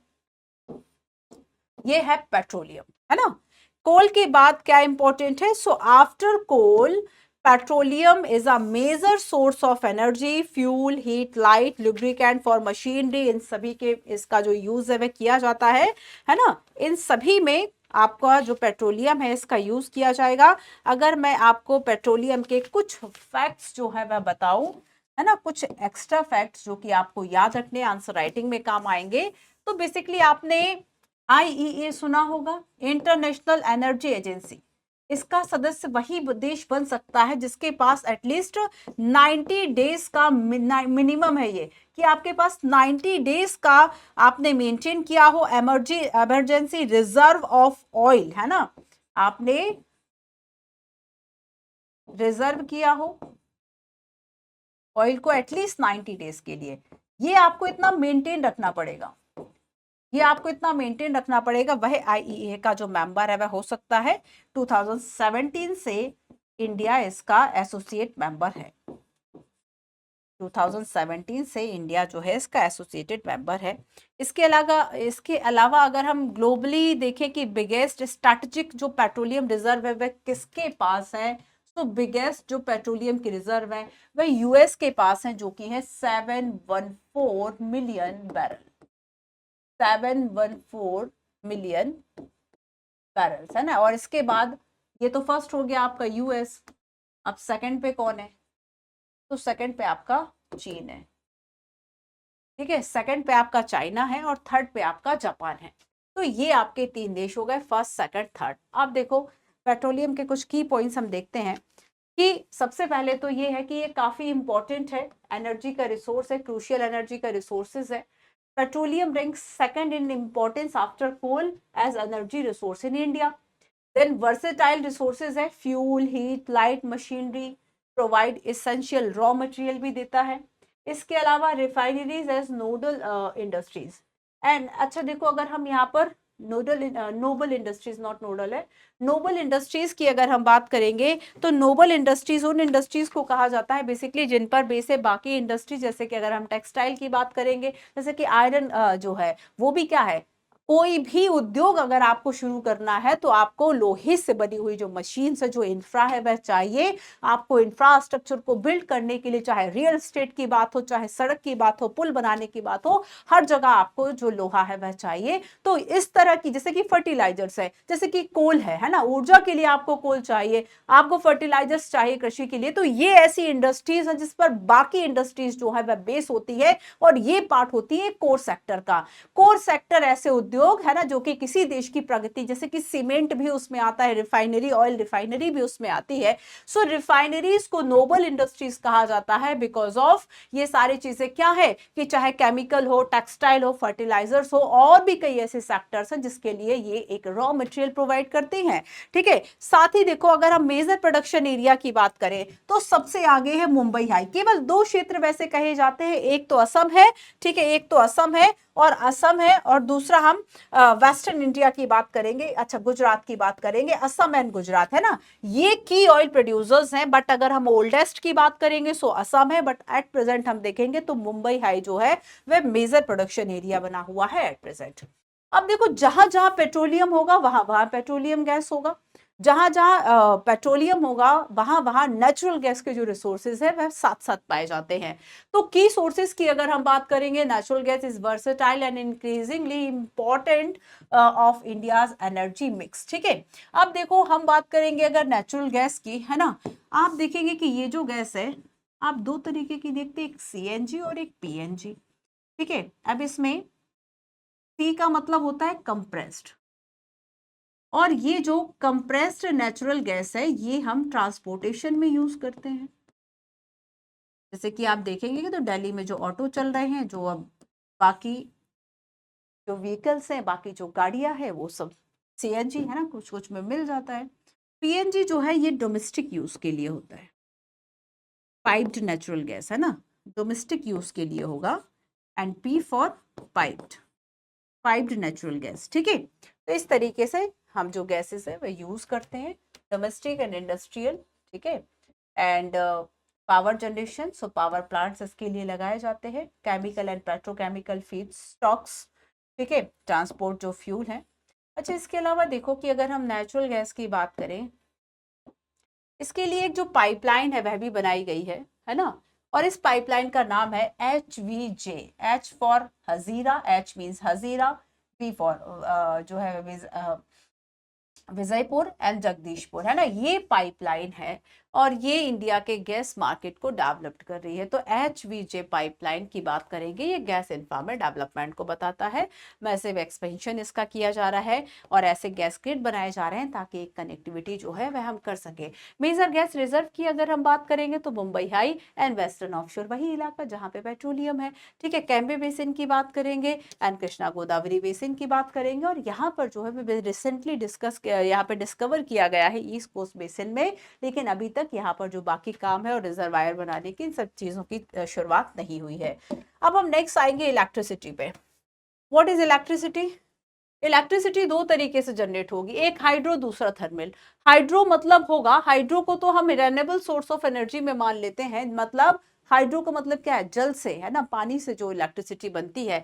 तो हाइड्रो पावर का आप यूज कर रहे हैं, मतलब जो वाटर है उसका नेचुरल फ्लो आप जो है वह टरबाइन के द्वारा इलेक्ट्रिसिटी को इकट्ठा कर ले रहे हैं। So natural flow of water का यूज जब आप कर रहे हैं देन इलेक्ट्रिसिटी जो है वह जनरेट कर पा रहे हैं। सो इसको इलेक्ट्रिसिटी को हम हाइड्रो इलेक्ट्रिसिटी कहेंगे। डैम जैसे कि भाकर नांगल, दामोदर वैली है, ठीक है, ये सारे। और थर्मल इलेक्ट्रिसिटी की बात करेंगे, थर्मल इलेक्ट्रिसिटीज ऐसी इलेक्ट्रिसिटीज को कहा जाता है, ऐसे प्लांट्स को कहा जाता है जो कि फॉसिल फ्यूल जैसे कि कोल है, पेट्रोलियम है, ऑयल है, नेचुरल गैस है, इन सभी का यूज करेंगे, और ये जो है वह नॉन रिन्यूएबल रिसोर्सेज जो है वह कहलाते हैं, और ये बेसिकली एनवायरमेंटल के कंसर्न शो करते हैं। साथ ही इनका जो कंट्रीब्यूशन है आप देखेंगे पोल्यूशन में भी काफी हो जाता है। ठीक है, सो ये आपका इलेक्ट्रिसिटी हो गया। अब देखो, अच्छा, non conventional source of energy की बात एक बार यहाँ भी की गई है, जो मैंने आपको क्वेश्चन का आंसर बताया है ना, उसको यहाँ पे देख लेना कि जैसे कि डिपेंडेंसी, और अगर हम फॉसिल फ्यूल की बात करेंगे तो ये प्राइजेस हाई करेगा, एनर्जी सिक्योरिटी का कंसर्न होगा, एनवायरमेंट प्रॉब्लम होगी, है ना। रेन्यूएबल एनर्जीज की नीड है शिफ्ट करने की, क्यों? क्योंकि नॉन कन्वेंशनल जो सोर्सेज हैं, solar energy, wind, biomass energy, ये कंपैरेटिवली कैसे होंगे, हमारे लिए ज्यादा अच्छे होंगे। ठीक है, अब देखो एक क्वेश्चन मैं आपको बताती हूँ, पहले सोलर एनर्जी की बात कर लो। तो अब देखो, ये आपके अभी तक हम देख रहे थे कि नेचुरल गैस है, और ये सब आपके किस में आ गए, कन्वेंशनल में, है ना। अब हम नॉन कन्वेंशनल की बात करेंगे। सो न्यूक्लियर और एटॉमिक एनर्जी, न्यूक्लियर और एटॉमिक एनर्जी, तो बेसिकली एटम का जो स्ट्रक्चर है ना, उसको अल्टर करके जो उससे इलेक्ट्रिसिटी जनरेशन, एनर्जी का जो काम है वह किया जा रहा है। ठीक है, एटॉमिक एनर्जी का जो काम है वह किया जा रहा है। और अगर मैं एट प्रेजेंट आपको बताऊं कि आखिर इंडिया जो है इलेक्ट्रिसिटी जनरेट करने में, वह भी न्यूक्लियर के द्वारा, किस रैंक पर आता है, या फिर इंडिया की टोटल इलेक्ट्रिसिटी में एटॉमिक जो एनर्जी है इसका कितना पार्ट है, न्यूक्लियर एनर्जी, न्यूक्लियर एनर्जी। वैसे तो आप कहीं कहीं थर्ड, आपको थर्ड भी मिल जाएगा, देख लेना एक बार, है ना। फिफ्थ, मुझे जो रिपोर्ट मिली उसमें फिफ्थ लिखा हुआ था, fifth largest source of electricity. मतलब इस तरीके के डेटा आपके लिए मेंस आंसर राइटिंग में काफी हेल्प करते हैं कि आप अगर ये बता पाए कि हम न्यूक्लियर की तो बात कर रहे हैं, बट जो न्यूक्लियर एनर्जी है उसको यूज करने के लिए, स्पेशली अगर हम इलेक्ट्रिसिटी के सोर्स में देखें तो फिफ्थ लार्जेस्ट सोर्स है हमारे लिए इलेक्ट्रिसिटी का, और 2% जो है वह टोटल इलेक्ट्रिसिटी का पार्ट है। 2% टोटल इलेक्ट्रिसिटी जनरेशन का हिस्सा है। इसके अलावा हमारे यहाँ 22 इस तरह के जो है वह 22 न्यूक्लियर रिएक्टर्स हैं, 22 न्यूक्लियर रिएक्टर्स हैं, एंड 7 पावर प्लांट, 7 जो है वह हमारे यहाँ पावर प्लांट है ना, क्लियर, जो कि प्रोड्यूस करते हैं 6780 मेगावाट। ये कितना प्रोड्यूस करते हैं, 6780 megawatt. Next, solar energy. Solar energy मतलब देखो कि अब जो सन है, ठीक है, आप क्या कर ले रहे हो, आप बेसिकली फोटोवोल्टिक टेक्नोलॉजी के द्वारा जो घर है ना, उस पे बेसिकली आपने क्या किया कि जो सोलर पैनल है वह लगा दिए, और जब यहाँ पे ये जो सोलर एनर्जी है इसको कन्वर्ट कर देते हैं इलेक्ट्रिसिटी में, तो आप घर की जरूरतों की जो पूर्ति है बेसिकली वह इससे कर लेते हैं। तो यहाँ पर इंडिया क्या है, सबसे अच्छी बात है कि हमें ट्रॉपिकल क्लाइमेट का एडवांटेज इसमें मिल जाता है। ट्रॉपिकल क्लाइमेट में है तो सनलाइट, सोलर लाइट जो है वह हमें ज्यादा मिल जाती है, सोलर एनर्जी ज्यादा मिल जाती है, हम उससे इलेक्ट्रिसिटी जो है वह जनरेट कर सकते हैं। और ऐसे देखो, कुछ देश ये कहते हैं कि इंडिया की जो जोग्राफिकल पोजीशन है, अगर हमारी वही होती तो एटलीस्ट हम 50% जो हिस्सा है वह सोलर एनर्जी से ही इलेक्ट्रिसिटी का जनरेट कर लेते। हम अपनी आवश्यकताओं का जो एनर्जी का हिस्सा है वो हम 55% सोलर से कर लेते, सोलर एनर्जी से कर लेते। तो सोलर एडवांटेज हमारे लिए है। अब जैसे कि जो बहुत ठंडे प्रदेश है जहां पर सूर्य उतना तेज नहीं चमकता, वो क्या करेंगे बेचारे, है ना। अगर हम ध्रुवीय देशों की बात करें या फिर ध्रुवीय जो क्षेत्र है, अगर उनकी बात करें कि वहां पे तो ज्यादा लोग रहते भी नहीं है, अगर वहां पर इस तरीके का काम किया जाए तब क्या वहां पे बेनिफिट है, तो वहां बेनिफिट नहीं है। तो एक कंडीशन आपकी क्या है, आपकी ज्योग्राफिकल कंडीशन क्या है, वो भी डिपेंड करेगा, एंड उसका एडवांटेज आपको मिलेगा। फोटोवोल्टिक टेक्नोलॉजी जो कि डायरेक्ट कन्वर्ट करेगी सनलाइट को इलेक्ट्रिसिटी में, और इसके लिए आप रूरल एडॉप्शन की बात करेंगे, है ना। इसके अलावा सोलर पावर प्लांट जो है वह इस तरीके के बनाए जाते हैं, जैसे कि इसके पहले भी मैंने आपको बताया कि रूफटॉप जो है, रूफटॉप सोलर जो पैनल्स है वह लगा दिए जाते हैं, और उससे क्या होगा कि जो सनलाइट है वह इलेक्ट्रिसिटी में बेसिकली जो कन्वर्ट है वह हो जाती है। ठीक है, तो सोलर एनर्जी को लेके यूपीएससी ने कुछ क्वेश्चन पूछे। पहला क्वेश्चन तो है जो कि उसने पूछा 2016 में, कि जो इंटरनेशनल सोलर अलायंस है was launched UN Climate Change Conference in 2015. Yes, definitely. But the alliance include all the member country of the UN? No. तो आपसे पूछा था what is correct statement, so answer is option number A, first सही है। अब देखो 2020 में हाल ही में क्वेश्चन क्या पूछा गया, जब रिसोर्सेज से क्वेश्चन आएंगे ना, तो कैसे क्वेश्चन आएंगे कि अभी अब आप खुद समझिए इस बात को कि यूपीएससी क्वेश्चन कुछ ऐसे क्यों पूछेगा जो कि इररेलेवेंट है। आपसे वह क्वेश्चन पूछेगा जो कि रेलेवेंट हो, और रेलेवेंट क्या है कि अब हमें जरूरत है कि हम जो रिन्यूएबल सोर्स ऑफ एनर्जी हम उसकी तरफ जाए, और उसके लिए हमें सोलर एनर्जी एक बेस्ट तरीका लगता है। So India has immense potential of Gujarat solar energy, so there are regional variations in the development. यही आपको बताना है, ठीक है, यही आपको बेसिकली बताना है। तो एक तो आप देखो किसी भी तरह की रिन्यूएबल एनर्जी की अगर आप बात कर रहे हैं तो आप गवर्नमेंट का ये डेटा लिख सकते हैं कि government of India has set a target to expand India renewable energy install capacity to 500 gigawatt by 2030, कि हम अपनी जो जरूरतें हैं उसमें इतना हिस्सा जो है वह सोलर एनर्जी से करेंगे। तो एटलीस्ट अगर हम देखें तो रिन्यूएबल टोटल जो रिन्यूएबल एनर्जी है टोटल, तो उस रिन्यूएबल एनर्जी में हमारे पास भी जो सबसे ज्यादा पोटेंशियल है हम जो जनरेट कर पाते हैं वह सोलर एनर्जी का ही हम यूज कर पाते हैं। जैसे कि आप देखेंगे सड़क के दोनों किनारे जो है वह आप रेड कलर के छोटे छोटे से बॉक्स लगे रहते हैं जो कि दिखाते हैं सड़क की दिशा को कि हाँ सीधी गई है यहाँ पे, मतलब थोड़ा सा एक लिमिट दिखाएंगे उसकी। तो वो रात में जो है जैसे शाम होगी अंधेरा वो ब्लिंक करने लगते हैं। तो अब ऐसा नहीं कि उसके नीचे कोई वायरिंग है या फिर कोई उसको इलेक्ट्रिसिटी दी जा रही है, दिन भर वो सोलर एनर्जी से और इससे चार्ज हो रहे हैं, फिर वह बाकी है ना वो उसका यूज कर लेते हैं बाद में। तो रेन्यूएबल अगर हम एनर्जी की बात करें तो इसका एटलीस्ट 60% जो है वह आपका किसका है, सोलर एनर्जी का है। टोटल की बात करें टोटल में 60% जो हिस्सा है वह सोलर एनर्जी का है। इसके अलावा सोलर एनर्जी जो है वह आपकी कैसी है, एक तो रेन्यूएबल है, ठीक है, इसके अलावा क्लीन है, क्लीन है ना, क्लीन है, अफोर्डेबल भी है कि आपको कुछ नहीं करना, एक बार सोलर पैनल लगा दो बात खत्म, है ना, अफोर्डेबल है। इसके अलावा आप लिख सकते हो कि जो SDG 7 है ये प्राप्त करने में हमें मदद मिलेगी, ठीक है। इसके अलावा आप लिखो कि बेसिकली हार्मफुल एमिशंस इससे नहीं जनरेट होते हैं, हमारे लिए कॉस्ट इफेक्टिव है, अफोर्डेबल हो गया तो बेसिकली वही बात हो गई, ठीक है। इसके अलावा डिसेंट्रलाइज है एंड रिलायबल सोर्स है, एक तो रिलायबल है एंड डिसेंट्रलाइज है, डिसेंट्रलाइज्ड सोर्स। तो ये कुछ ऐसे पॉइंट्स हैं जो कि आप इसमें लिख सकते हैं, ठीक है। अब देखो अगर मैं इसमें गवर्नमेंट के इनिशिएटिव्स, देखो यहाँ पर बेसिकली पोटेंशियल पूछा है, आपको पोटेंशियल के बारे में बताना है कि भाई सबसे ज्यादा पोटेंशियल जो है वह आखिर कहाँ पर है, और उसके बारे में कुछ फैक्ट्स आपको बताने, बाकी इन सब का भी आप यूज कर सकते हैं। तो कुछ अगर मैं आपको गवर्नमेंट के इनिशिएटिव्स की बात बताऊं कि गवर्नमेंट ने सोलर एनर्जी को प्रोटेक्ट जो है प्रमोट करने के लिए क्या क्या इनिशिएटिव्स जो है वह लॉन्च किए। एक तो आपको सीधा याद आ रहा होगा पीएम कुसुम, जो हम पहले चर्चा कर चुके हैं, पीएम कुसुम, है ना। एंड इसके अलावा next solar rooftop energy scheme, है ना, ये लगा देना। थर्ड है इसमें national solar mission, national, sometimes क्या होता है ना इस तरह के जो मिशन है वहां से डायरेक्ट क्वेश्चन भी आ जाता है कि नेशनल सोलर मिशन, उसके बारे में 2 पॉइंट, ठीक वैसे ही जैसे कि सामने दिख रहे हैं। सो नेशनल सोलर मिशन, इसके अलावा सृष्टि स्कीम, सृष्टि स्कीम, ठीक है, सोलर पार्क स्कीम, सोलर। अब तो आप देखेंगे कि जो हमारी नई पार्लियामेंट बिल्डिंग बनी है उस पे भी इस तरह का काम जो है वह किया गया है, ठीक है। तो ये कुछ ऐसे इनिशिएटिव्स।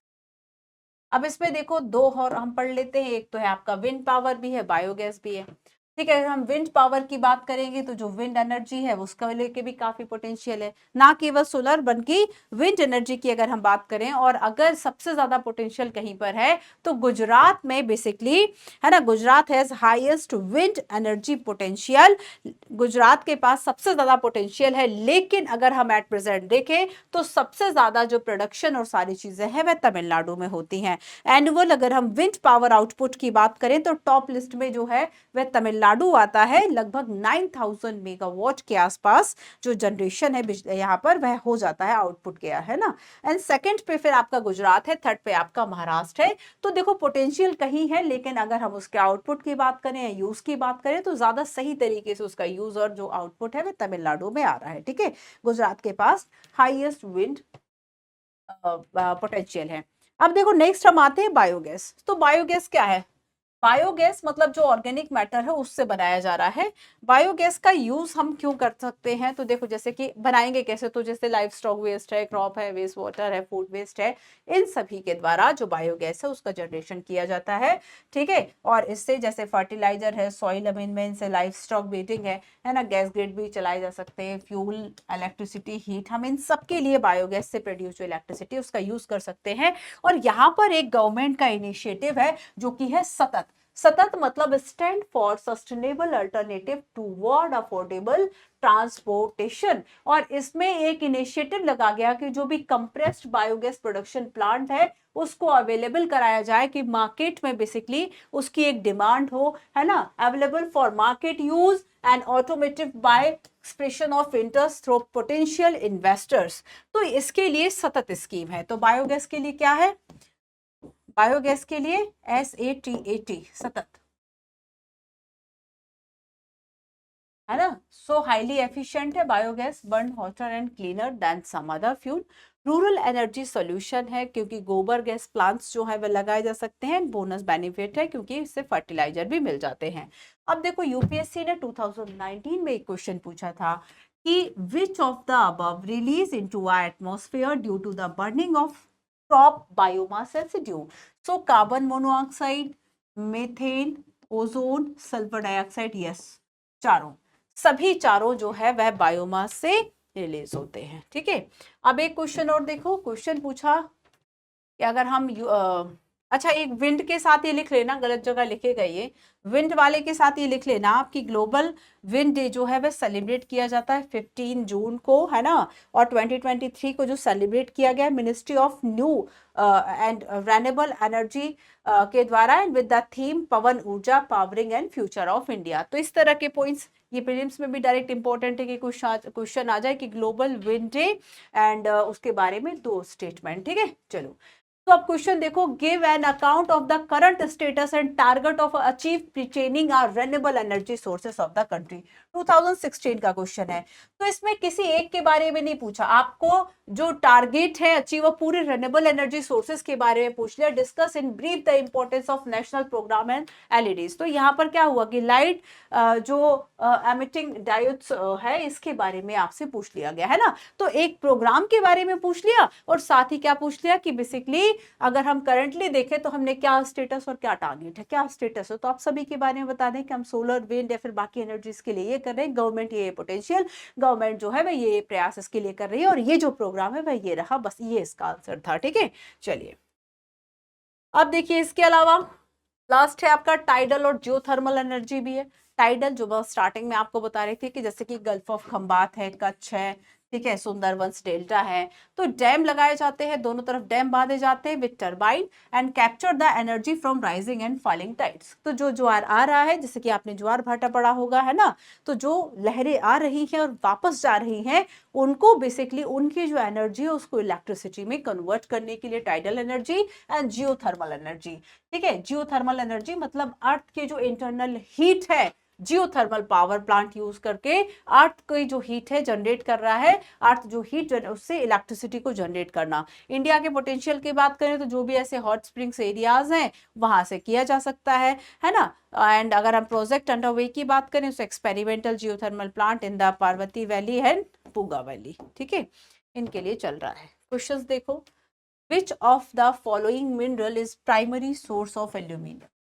एल्यूमिनियम का प्राइमरी सोर्स क्या है? ठीक है, next question, which of the following mineral is used for the extraction of iron? Bauxite, chromite, hematite, magnetite। तो हेमेटाइट। थर्ड है सैंडस्टोन एंड माइका किसके एग्जाम्पल हैं? तो ये नॉन मेटेलिक मिनरल्स के एग्जाम्पल। ठीक है, और एक क्वेश्चन और देख लीजिए, इसको लिखने की कोशिश कीजिएगा। critically evaluate the various resources of the ocean which can be used to meet the resource crisis in the world। तो ये था हमारा आज का चैप्टर। ठीक है, ये था हमारा आज का चैप्टर जिसमें कि हमने मिनरल रिसोर्सेज इन सभी चीज़ों की बात की। ठीक है, वर्गीकरण देखा, iron ore, iron magnetite, hematite, के बाद हमने समझा कि आयरन ओर का जो डिस्ट्रीब्यूशन है। इसके अलावा मैंने आपको बताया कि जब ज्योग्राफी में आप देखेंगे तो आपके पास एक काम बढ़ जाएगा मैप, और इस तरीके से आप आंसर राइटिंग कर सकते हैं, है ना। कुछ हमने मैग्नीशियम, नॉन फेरस मेटल की भी बात की, बॉक्साइट को देखा, ठीक है। मिनरल्स को कंजर्व करने की ज़रूरत क्यों है, एनर्जी रिसोर्स में कन्वेंशनल नॉन कन्वेंशनल को देखा, ज़रूरत क्यों है कि आखिर हमें नॉन कन्वेंशनल सोर्स की तरफ जाना चाहिए, और गवर्नमेंट की स्कीम्स क्या है। कभी भी क्वेश्चन आए आप इस तरह की जो स्कीम्स है उसको ज़रूर लिखिए, इससे अच्छे मार्क्स मिलते हैं। और हमेशा पूछा भी जाता है, जैसे कि मैंने आपको अभी जो क्वेश्चंस बताए कि एनर्जी के टारगेट और स्टेटस क्या है, नॉन रेन्यूएबल एनर्जी के टारगेट एंड स्टेटस क्या है, साथ ही एक प्रोग्राम के बारे में जो है वह दे दिया कि उसके बारे में बताते रहिए फिर। तो नेशनल स्कीम्स क्या है ये काफी इंपॉर्टेंट है, ठीक है। कोल क्या है एंड कोल के टाइप्स हमने देख लिए, मेंस के इस क्वेश्चन को भी लिखने की कोशिश करना, टाइप ऑफ कोल की हमने बात कर ली, ठीक है। एंड यहाँ पर हमने कोल फील्ड और जो कोल माइंस हैं यहाँ पर जाना कि कहाँ कहाँ पर होंगे, ठीक है। कोल के टाइप्स हमने देखा, पेट्रोलियम नेचुरल गैस की बात की, जहाँ पेट्रोलियम होगा वहीं नेचुरल गैस आपको मिल जाएगी। इलेक्ट्रिसिटी में रेन्यूएबल एंड रेनेबल जो कि हाइड्रो इलेक्ट्रिसिटी है, नॉन रेनेबल में थर्मल इलेक्ट्रिसिटी की बात कर ली। Non conventional source of energy, इसमें हमने न्यूक्लियर, सोलर इसके साथ क्वेश्चन देखे, विंड, बायोगैस इसके साथ भी क्वेश्चन देखे पीटी मेंस का, टाइडल एंड जियोथर्मल एनर्जी, ठीक है। तो ये था आपका आज का क्लास। मिलते हैं हम अपनी नेक्स्ट क्लास में, तब तक कॉन्टिन्यूटी के साथ जुड़े रहिए, नोट्स बनाइए, चीजों को बार बार रिवाइज कीजिए। चलिए, थैंक यू सो मच।